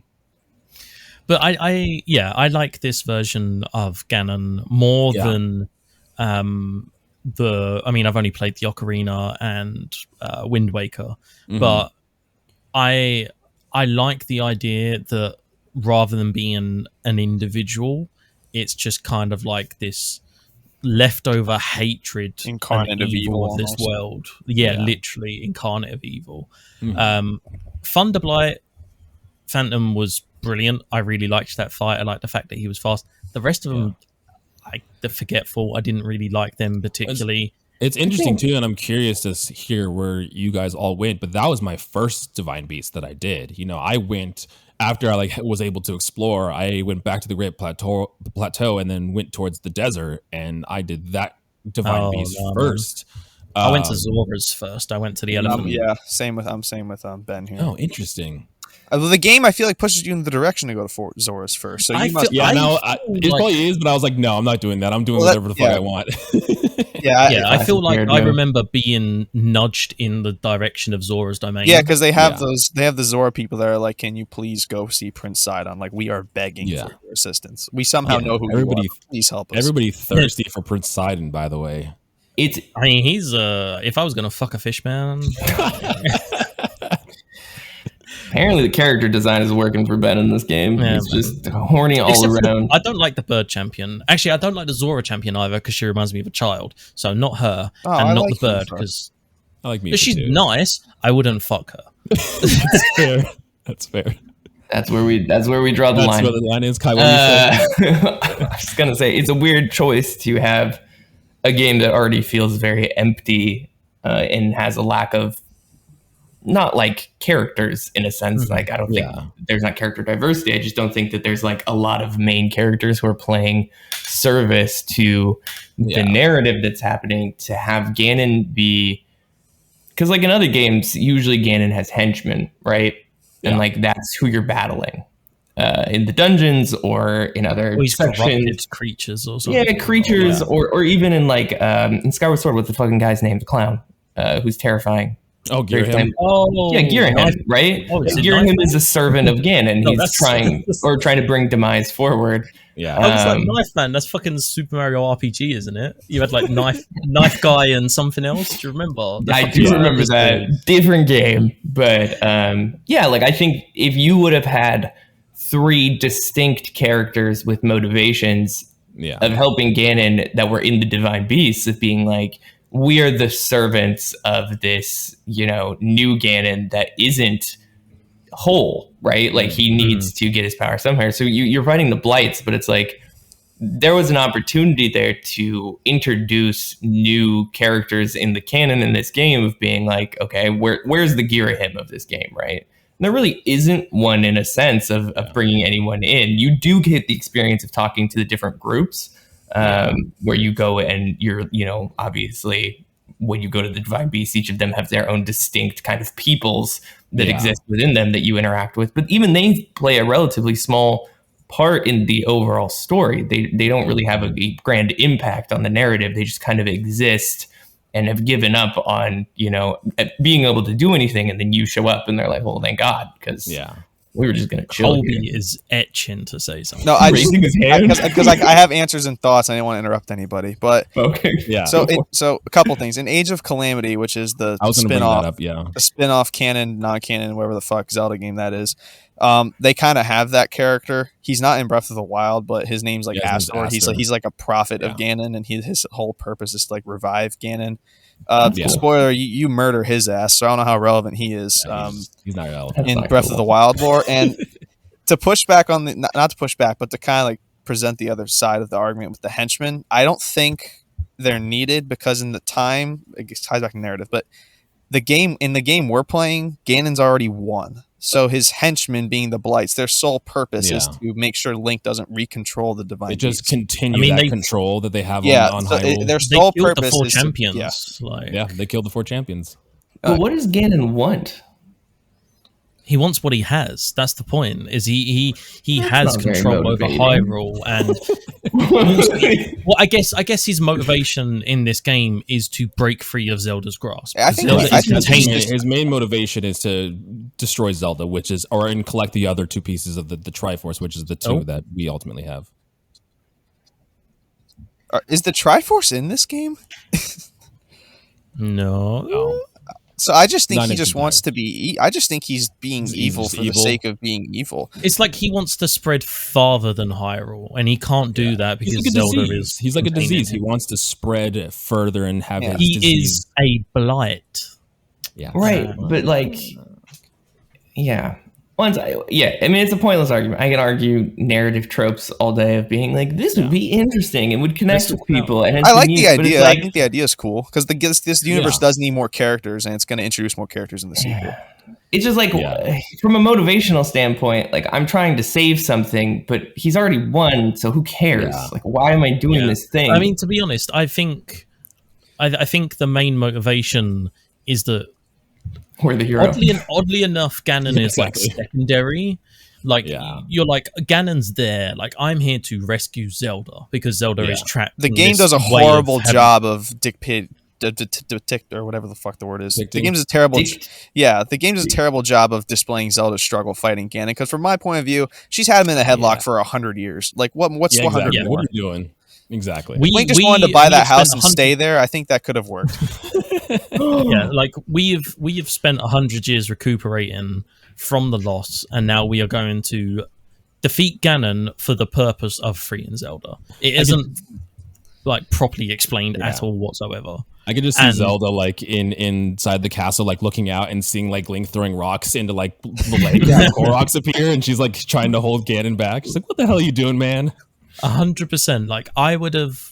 This henchman that you were talking about in the spin-off sounds awesome. I wish he was in the main game because that sounds fucking brilliant. And there was another point I was going to make and I fucking forgot. Or even like have a buddy being the fucking villain superhero from the first Incredibles movie. Like, that's very interesting. You laugh, but hold on, let me explain. That's how you escape the Grand Plateau. Like, having points at you and you're like, having a character that's excited at the revival of Link and being like, I want to be part of your journey, and then getting like burned by that, and then turning to Ganon as like, this is my true path now, is to stop you from like, or gets corrupted by Ganon. Like, that'd be so motivating. I'd be like, holy shit, Buddy is like dark side now, and I gotta stop this shit. He's about sure. I'm just using this as an example from Incredibles, but like, that motivates you to be like, okay, fuck, I gotta do something about this. But in this one, you're right. You're like, I'm skipping rocks and I'm climbing a mountain, and it's okay because this bitch has had him in a headlock for 113 years. That's what I was saying. The sense of urgency is kind of lost in this. Like, you're like Kolby was saying, what's another 100 years? Like, we'll just go about our day. So also, go on. Okay, I was gonna. So do you think like? So if you think like I forget the name of if the Sheikah Warriors became the Yiga clan like midway through the game and turned on you like midway through the game. Do you think that could be a cool idea? That would be fucking sick. That would be interesting because that's what And they are. you'd have They're more enemies now. Sheikahs. Yeah. Well, I mean, Yiga clan are enemies, but yeah, but, cool to see more of the Sheikah, more of the Sheikah turn. We see that happen. They're like, okay, this hero's not doing shit. We're gonna go to this clan. Ganon seems to have control over here. Let's join his party. Rather than killing the champions, so rather than having these Blight Ganons and these Phantoms at the Divine Beasts, have it be a corrupted champion. And then we have to go and defeat that champion and free them from Ganon's fight grasp. Mipha, and like she's like, I know you don't want to kill me, but you have to fight me to essentially free my soul from the demise. That would control. be fucking awesome. That would be awesome. Yeah, And I the love thing I was going to Heartbreak. say as well, I feel like I'd be a lot more invested in the urgency and the narrative of the game if I saw Ganon's victory. I know that sounds so silly, but No, I agree. if I had actually seen Ganon, even just snippets of Ganon defeating the champions, Link being so gravely injured he needs to rest for 100 years in a hyperbolic time chamber, like if it's just seeing that victory and seeing that loss would kind of give me a motivation to be like, right, okay, I'm gonna go kill this dude. Because the world's not that bad. I'm like, goddamn, got forests and shit. People seem to be thriving. Nature is loving it. Fossil fuels are at an all-time high. Like Exactly. Oh, yeah, Nature's exactly. loving it. There's housing for everyone. I'm just like, this seems like a good thing. Have the occasional giant centaur creature in your backyard, but that's fine. Yeah. You know, And I mean, it's fine. sure, the giant demon laser creatures do roam the earth, but like that's a small price to pay for low rent. You If I'm think- being Your honest. lizard is on the side of a mountain just going crazy. It's cool, don't worry. Do you guys think that the Yiga clan saw Link doing like donuts on the Master Cycle and like we need to stop this guy? Absolutely. that Destroying guy's the too environment. bad.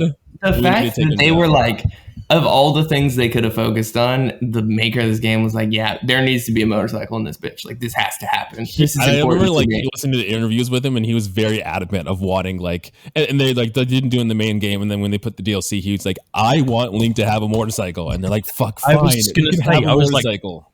I was like, dude, did I miss a fucking motorcycle in this game? It's Like, what the the DLC. fuck? Yeah, it's in the It's DLC. the DLC, But yeah. it's the strangest like addition to, like, there's no advanced technology really in the game Yeah. It's just outside of the somehow. Sheikah slave that you're interacting with. But then I want to ask something later on, but I'm curious because I want to wrap up the whole kind of Divine Beast talk. And just, I'm going to say something and then I'm just going to let it explode and people are just going to go off. I'm just going to say, does Divine Beast design very good? Design Beast Dungeon very shit. Agreed. Yeah. I would say the one that I really, I was not expecting that at all. no, I agree with you. I think that their aesthetic, like their designs are cool, but the actual like puzzles of them aren't hard and they aren't fantastic. The only one I liked, and I actually liked the dungeon, was the elephant. I was just gonna bring that one up. That one and having to move the trunk in different directions and different placements to fucking open up lizard. more. Yeah. That lizard having to rotate that fucking lizard 90 degrees to be able to work out how I wanted to get to where I wanted to get to. I really And like the thing is as well is the maps are like near on impossible to read for the Divine Beasts because it's a 3D thing. You can't really work out exactly where you are and what direction you're pointing. It just didn't. It was just tedious to me. I think those are my favorite parts. Yeah. Really? Are the I'm Divine Beast so puzzles. surprised. Yeah. I mean, I like them. It's just like if you're talking about in comparison to like dungeons, I think I like traditional dungeons better. But I think, like you said, the elephant and even the bird, Rivali's one, those do a cool and interesting mechanics that I like because I like the bird was whole quite wind fun. aspect and having to roll the ball in certain directions and open doors and close doors and the whole idea of being able to go like outside of the dungeon and have it be a physical space. Like you're on this beast. And when you're outside of them, it is clear that you're on this beast, so much so with Rivali's one, where it's still flying around Hyrule. And if you stand outside, you can see everything down there. Yeah, that's really cool. I Granted, like if you jump, you get teleported back to the bird. But I think having that continuity between them is really cool. Yeah, I wanted to talk about it because I fully imagined that Jared and Kolby were going to be like, oh no, the Divine Beast dungeons are amazing. Like, No, I've never played a Zelda game before, and I got all of them like within 30 minutes. So I they're not long. No, they're not long at all. I mean, but I think that I said it earlier, I think the designs of the Divine Beasts look really cool. Aesthetically amazing. I love them. They're really cool aesthetically. Yeah, and hey, look at that. We all agreed on something. The dungeons itself aren't that hard. I don't mind that because I'm not trying to spend. Yeah. I'm not a hardcore gamer. I'm not trying to spend 3 hours trying to figure out why the fuck I have to put this triangle and this 1x1. Why do I have to play Zelda's Lullaby in the water temple? That doesn't make any sense. Yeah, exactly. I can see how these an easier version of that would be kind of welcome because, like you said, playing. Is there a musical instrument in this game? Cass is a musical instrument. Cass is the musical instrument. He's the parrot that plays the accordion. He's the big guy. And he's like, there's no musical instrument. His quests are cool. I like his little arc. But last thing on the Divine Beast, if we had to fight a corrupt champion, I would have whooped Rivali's ass so hard. He would not. He's such a little prick. Could you imagine, and you can only use a bow against him. You can't use a sword. You have to go in a bow fight. A bow fight between you and Rivali, that would be kind of wild. Yeah. I would have put 16 arrows in each wing. He's not getting back up. Just mount him above your mantle and be like, yeah, that's my kill. One shot him with mounting above mantles. You can't have a house in this game, as many of us know, but apparently there was supposed to be some form of city building, which would have completely changed this game for me. Terrytown's kind of like that. Yeah, but that's what Terrytown is supposed to be. So there's a whole side quest where you can build a village that's non-existent there, and it becomes a town called Terrytown. In Terrytown, the buildings aesthetically look a lot different than all the other architecture in Breath of the Wild. The reason is because there was supposed to be this entire town building mechanic where you can stack houses and you can build your own towns, essentially, almost like in Fallout where you can build your own towns and everything. That was supposed to be implemented in Breath of the Wild because of delays and everything. Minecraft. Yeah, exactly. Because of delays and everything, they didn't end up doing that. But that's where you get your house quest and where the Terrytown quest comes from too. That's devastating to me. I love that.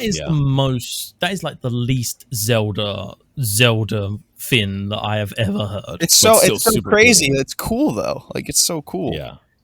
I just like city. I like farm sims. And I tell you what, if I got a farm sim Zelda game, it's my fucking dream. If you had said to me, right, that there's a town building world, I would have gone, And then you go to me, but in that town building world, you can craft your weapons and you can have a blacksmith who can make you armor. I mean, I don't know the extent of the town builder. I mean, it's just town builder. I don't know. That would have been awesome. Let's take a little journey down weapons breaking lane. I have a hot take. I don't know if Kolby has this take, but I can already assume what you guys are. I liked the weapon durability. I didn't mind it. How did you weapon durability? Right, the thing that pissed me off is this, okay? Make your argument, please. I just want to say, right, all of the champions give you this beautiful weapon that you will eventually lose if you use. Yes. That's all I want to say. That's why I always put it in the house. I never use it. So I'm literally in the middle. I didn't have a house, bro. I'm always in the middle of this because Ben, you are absolutely right. There's some weapons you get in this game that are beautiful, that are so cool, that do cool stuff, but you're almost dissuaded away from using them because if you use them too much, they're gone. They're going to be broken and you won't have them anymore. Like Kolby said, if you do the house quest, you can store any weapons that you want in there and you can have them displayed in your house. Excuse me. So you can always put... Okay, that would be nice. Yeah, so you can put weapons that you don't want to... they hang on the walls of the house. It looks really cool. What is it? The Royal Claymore? That looks really fucking nice. Yeah, so if you have any cool weapons that you want to display, then you have there. I mean, the double-sided... It's not a weapon. It's not a weapon anymore. Now it's a display. But I think that the weapon durability forced me to use my entire arsenal. So if I'm ever out and fighting things, I have to be quick. If I'm in the middle of a fight and something breaks, I'm like, shit, I have to switch to this weapon and make sure I use that. And now if I'm... throw away things like sticks or bokoblin clubs that I would normally just pass by now have an importance where if I lose my giant claymore or if I lose any of those weapons and the bokoblin club is all I have, that is my most important weapon now. And now that is what's going to help my survival. So it gave importance to every weapon in their entirety. Okay, counter problem. I went into Hyrule Castle and had to fight the first Lionel with 2 bokoblin cubs and an ice rod. Do you know how fucking long that took me and how many attempts that took? Probably a lot. I'm gonna get some. Okay. Oh, I'm fine with weapon durability as long as you can upgrade weapons and repair them. those two things are what is needed. Like, Yeah. in almost every fucking RPG with weapon durability, you can repair your weapons and you can upgrade your weapons to make them stronger. This game has neither of those fucking two things. You're pointing at me. Oh, no, continue. I'm going to talk on that after you're done doing this. Okay. And so you get these dope ass weapons and they break, but they're gone forever. And some of them, there's no other way to get them back, or they're extremely rare to find. And it's just like, I mean, the Master Sword, fortunately, they made the decision to, even if it breaks, it recharges. It has like a reset cycle and then comes back. Yeah. What? I think it's stupid that it breaks in the first place because like it's not because when you first acquire, it's not that powerful of a weapon. No, it just not. breaks. You can find swords that are much stronger than it. I mean, the powerful thing about it, honestly, is the fact that it resets, right? Like it's not powerful, but it's always there when you need it. But that's like you could have gone down a Wind Waker route and had like it's a weakened version and you need to recharge it. Like in Wind Waker, you have to go to the two places and recharge the weapon. The shrines could have been a cool part of that.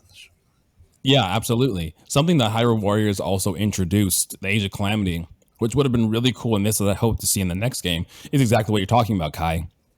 The ability to repair and upgrade weapons. Like, say you have multiple sticks or you have multiple giant claymores. You can then break those down to power up another one of your weapons. So it brings usefulness to some of those items that you might... we just want a Minecraft Zelda. That's what I'm hearing. Yeah, we want town building. We want functional RPG. It took us an hour and a half to say that. We all could have agreed on that in 1 minute in. Yeah, exactly.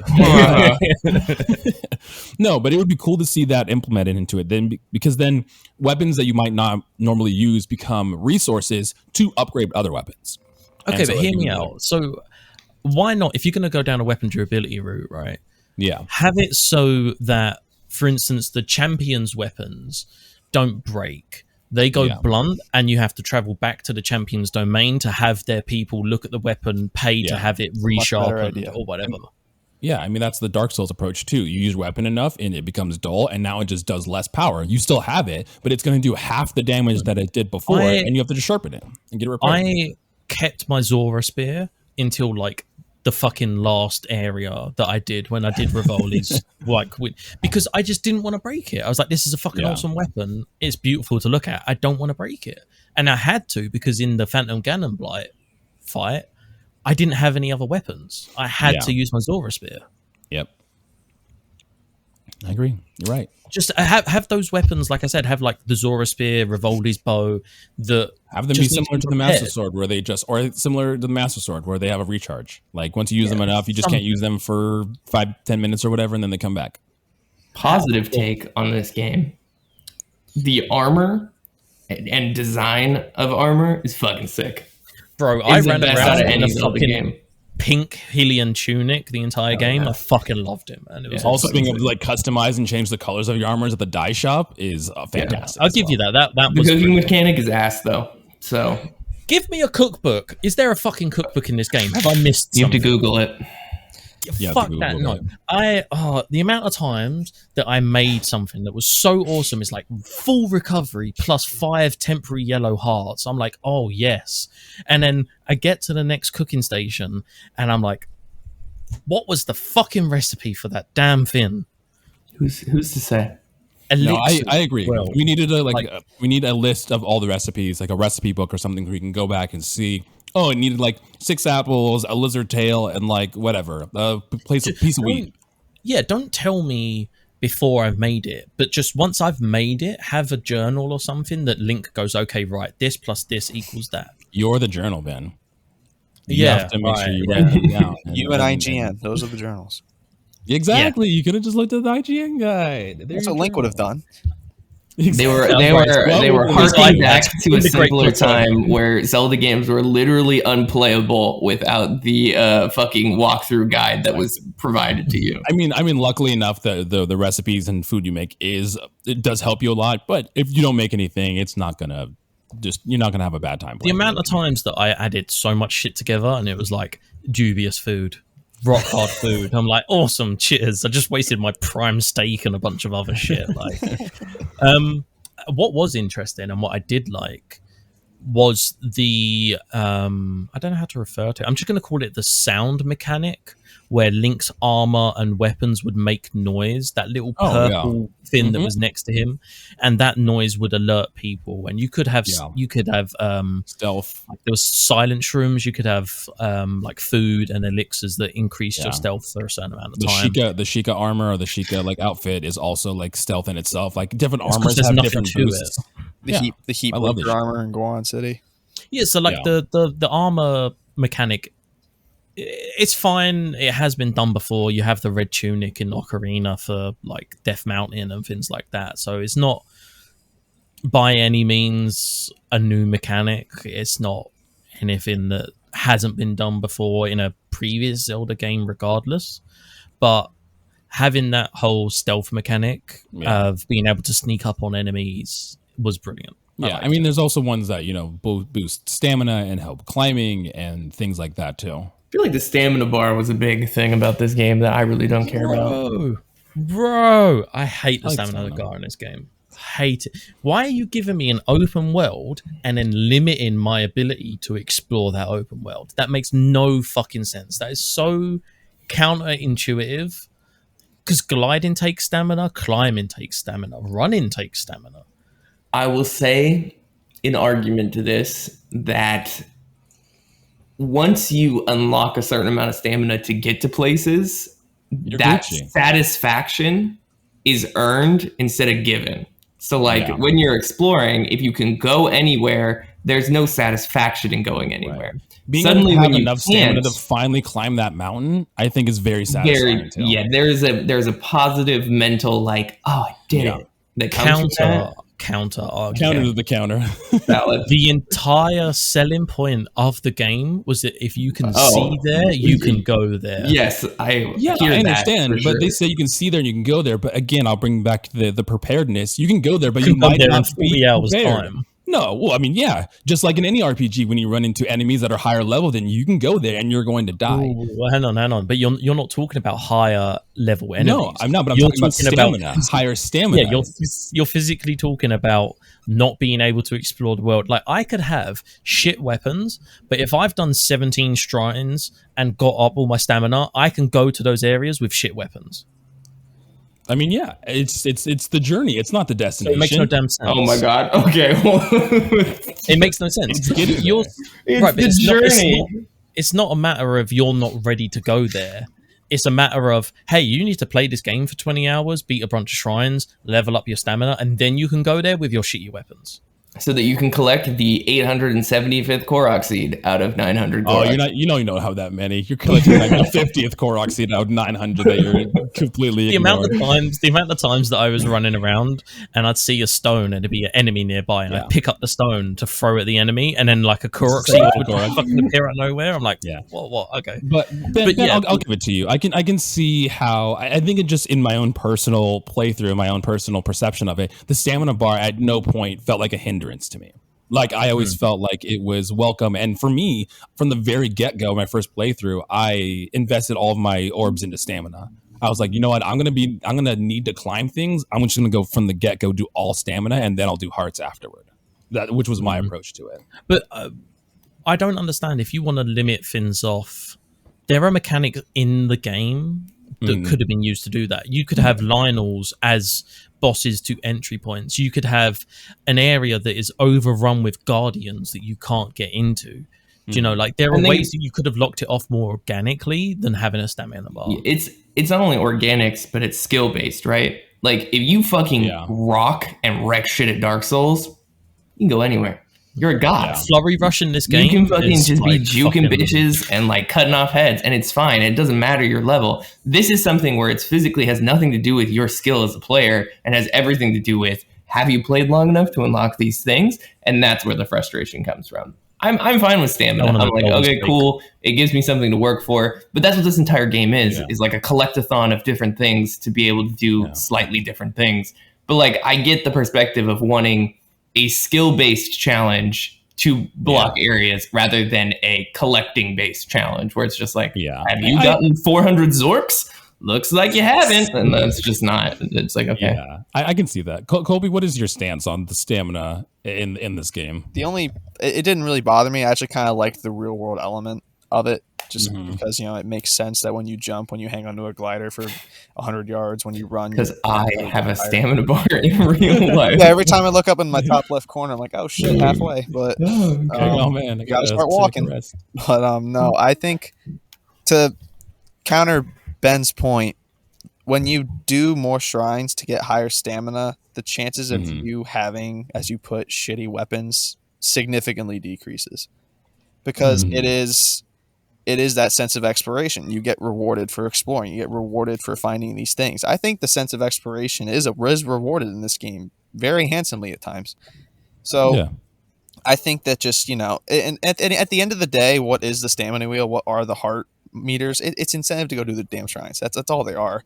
You don't play the shrines that we worked hard at doing, and this is how we want you to do them. Yeah, exactly. Me personally, I always maxed out stamina for I got 13 hearts, got the sword, then I just maxed out stamina for the rest of the game. But yeah, I think it's fine. I like the idea of it. The most annoying part is when it's fucking raining and you can't climb anything and you lose like all your stamina. I'll give you that.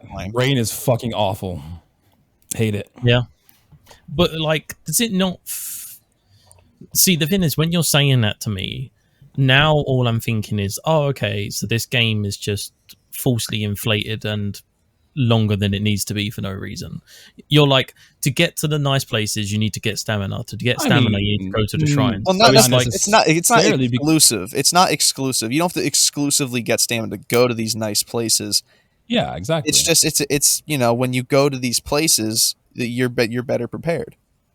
Yeah, like I was saying before, like bringing like the skill point to it. The minute you get off the Great Plateau, you can go fight Ganon. Don't need stamina, don't need hearts, don't even have to worry about any of the mechanics of the game. You can fight Ganon, roll credits. That's a skill mechanic.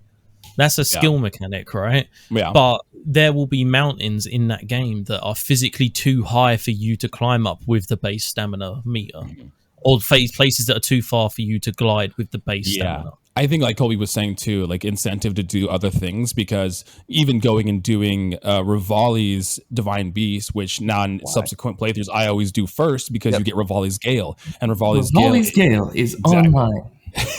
all the time.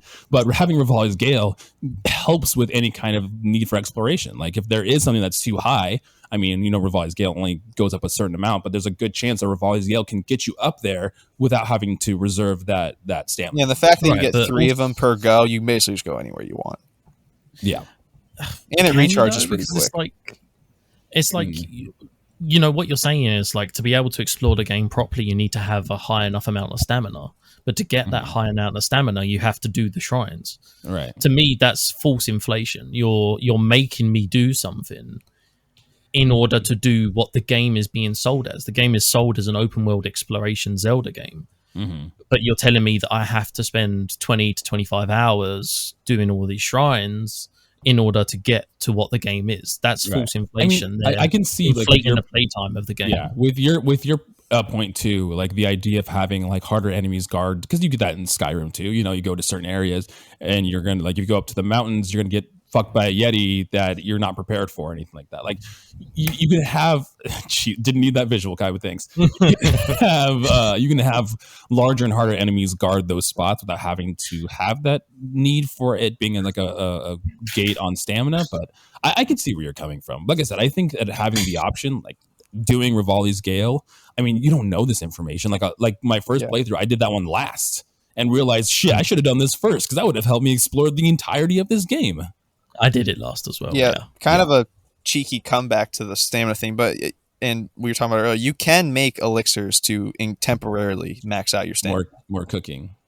But again, you have no idea. But when you do it, you're like, how the fuck did I do that? Versus, oh, I know how to do it now.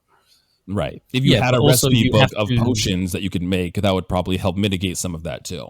Listen, but that is also on IGN, so I don't see the point here for cookbook.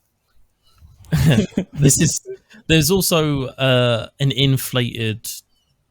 That is also inflated gameplay, though, just not to the same extent. Because to get those elixirs, I have to run around and kill enemies. I have to kill the right enemies to get what I need. I have a question, Ben. Do you want to explore at all in this game? Like, are you sure you want to explore? I was trying to explore, bro. That was the problem. But like I'm messing so with many you, I times, I was like trying all to glide. I was somewhere. doing is trying to explore, and I kept having to do shrines. That's all that Yeah, happened. and that was it. That's what it came down to. Is I tried to explore places. I couldn't get somewhere. I couldn't climb up a mountain. I'd go do a shrine, and then in the end, I was just like, "Fuck this." So do you think? Go ahead. Sorry, Kolby, go ahead. Okay, I was gonna. Do you think it would have been better then if it was like 60 shrines and every 2 orbs gets you stamina or heart versus 4? It cuts it in half. Yeah, like something that was like you got to that point a little quicker. Like if you had less, that was my requirements for main orbs. kind of yeah. That's my main kind of problem. Is like I never got to that point where I could freely roam around the world, and that's all I wanted to do in an open world Zelda.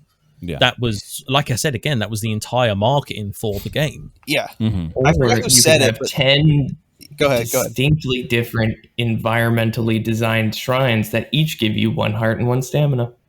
Yeah, I think that fits it perfectly. I like that idea. I mean, 120 is a lot, given that 30 of them are just walkthroughs. But someone made the point one time that they built the world and map first, and then put the stuff in it after. And I think that's what it feels like. Yeah, it's 100% what it feels like. I agree with it. Yeah.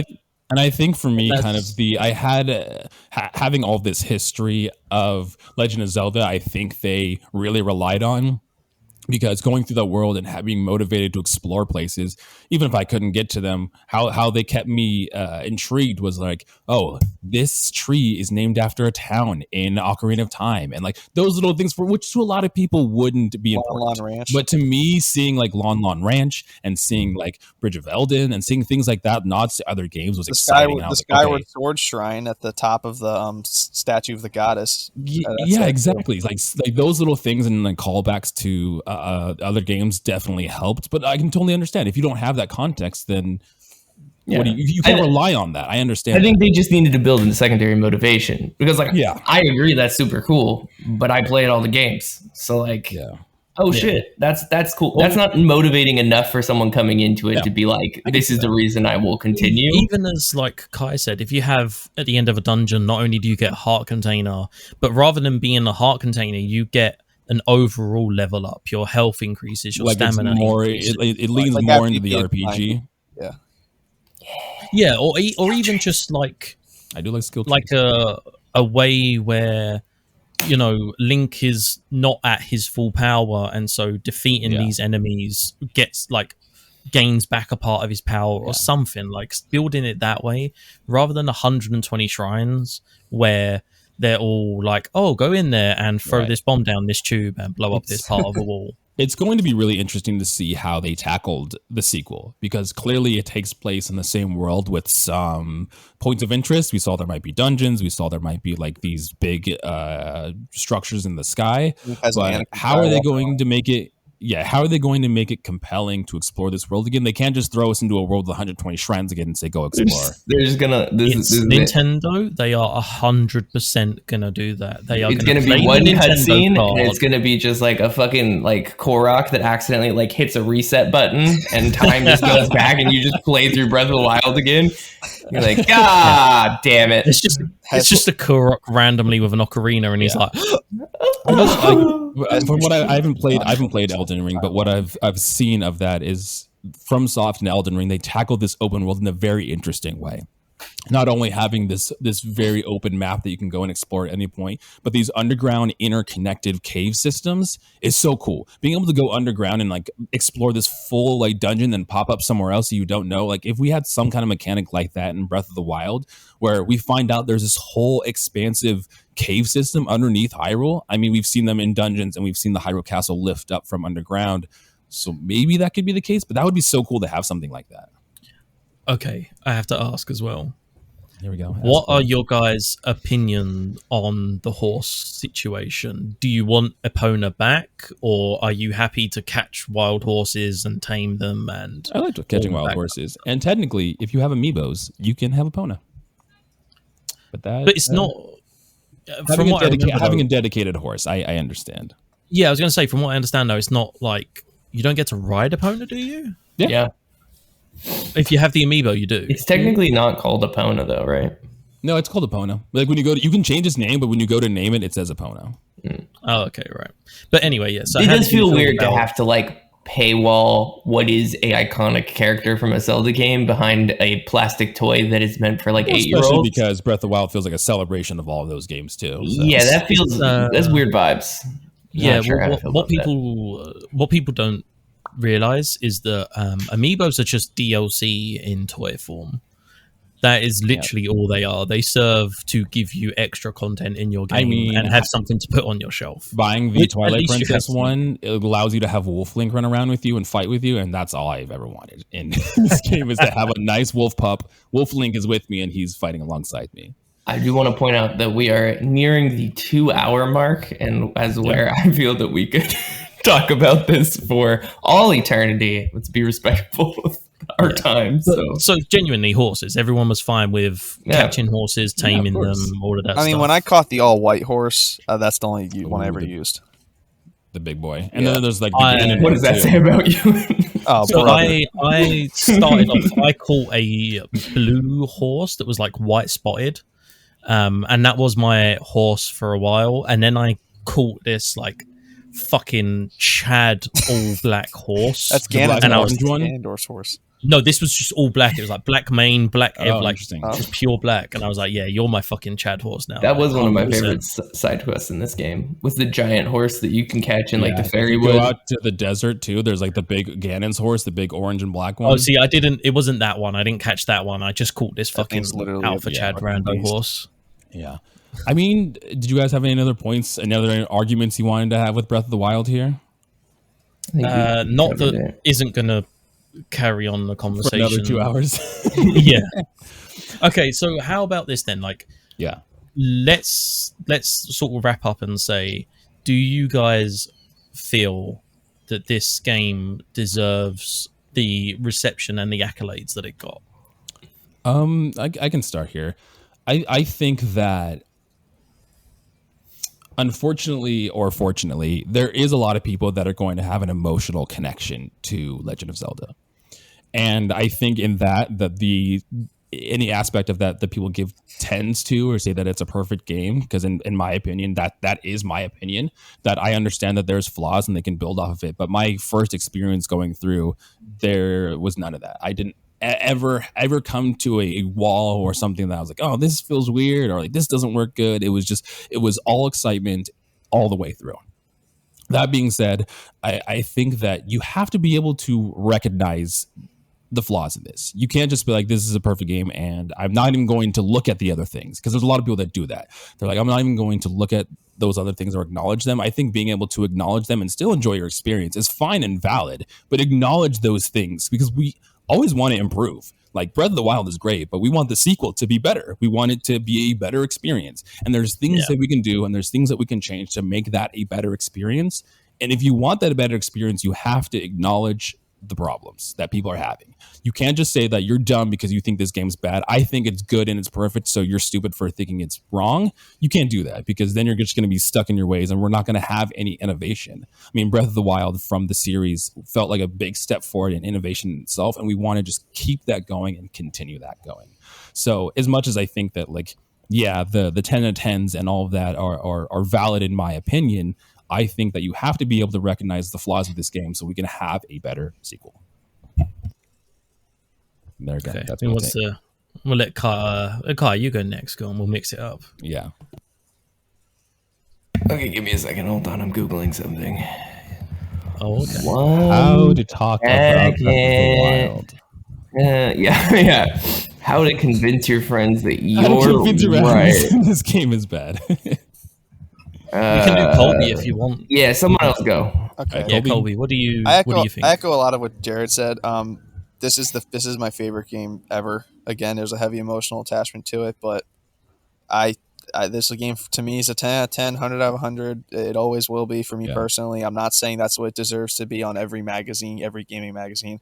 The guy who gave it a 7 out of 10 and got raked over the coals, I think he has You good shouldn't points. have got shit for it. I think he got points. I think you both have points. When I see 6 out of 10 here as a member of the call, and I think that, and I think Ben has good points too. A lot of which I can agree with, and above all else, I think it's nice that we all four of us, despite our differences, can have an open conversation about the state of this game, because it is a game that is heavily like, if you say something bad about it, the Korok profile pictures and the Zelda profile pictures come at your throat. But I do think this game deserves all the accolades and attention it got, because at the end of the day, it delivered an experience that everyone's going to remember. You guys may not think it's a necessarily good experience when it comes to a state of being a video game, but we're here talking about it, so clearly it meant something to you guys. But I think at the core of this, it's gonna give you something that maybe you've seen for the first time in a video game, maybe it didn't. I hate to break it to everyone, this is not the first open world game to ever come out. What? Yeah, Colby, my heart. I'm sorry. Nintendo's going to cancel you. Colby cancelled 2022. I see a numerous jet landing in my backyard right now. No, I really do think this game deserves all the recognition it got. At Jeff Keighley's summer pool party, it won Game of the Year. I'm very happy I came across this game. I'm happy I talked about it with you guys, and I do think that despite its flaws, I think it's a masterpiece in some areas. I really do. Yeah.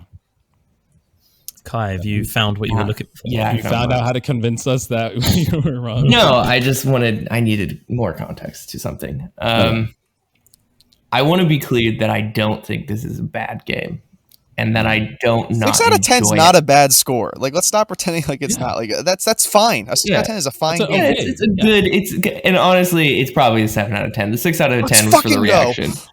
Hey, yeah, you got a point. Well, we did it. Good job. That's it. Yeah, I think One now, Kai.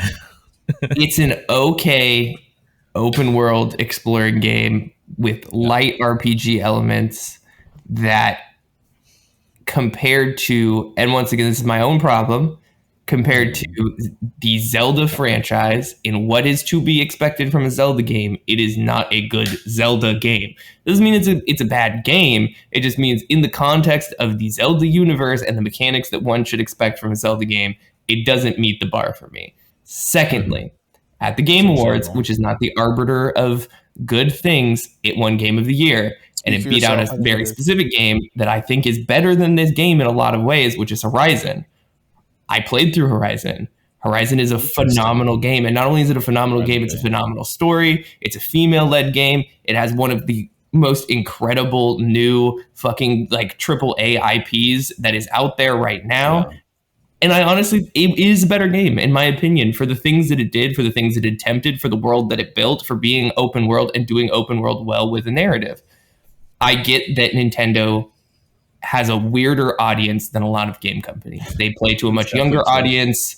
They play to a much more broad audience. Ever since the Wii, it's our grandparents, it's our sisters and friends, and people who you never would expect to get into video games usually find a way in through a Nintendo IP, which is great.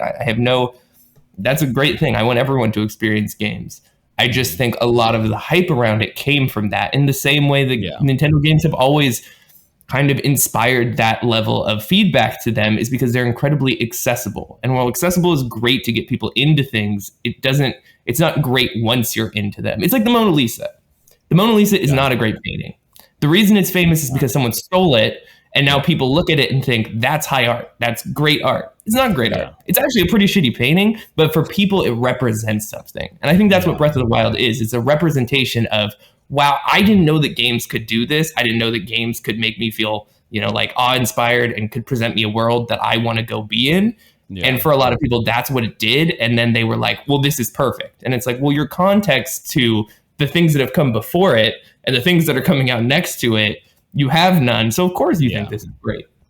And that's always been my frustration. Breath of the Wild is an enjoyable experience. I've played it multiple times. I think it does have its beauty in the way that it's designed and the way that it's built. And obviously, a lot of people have copied it. There's a lot of games that came out the years past that were like, that's a Breath of the Wild clone. That's a Breath of the Wild clone.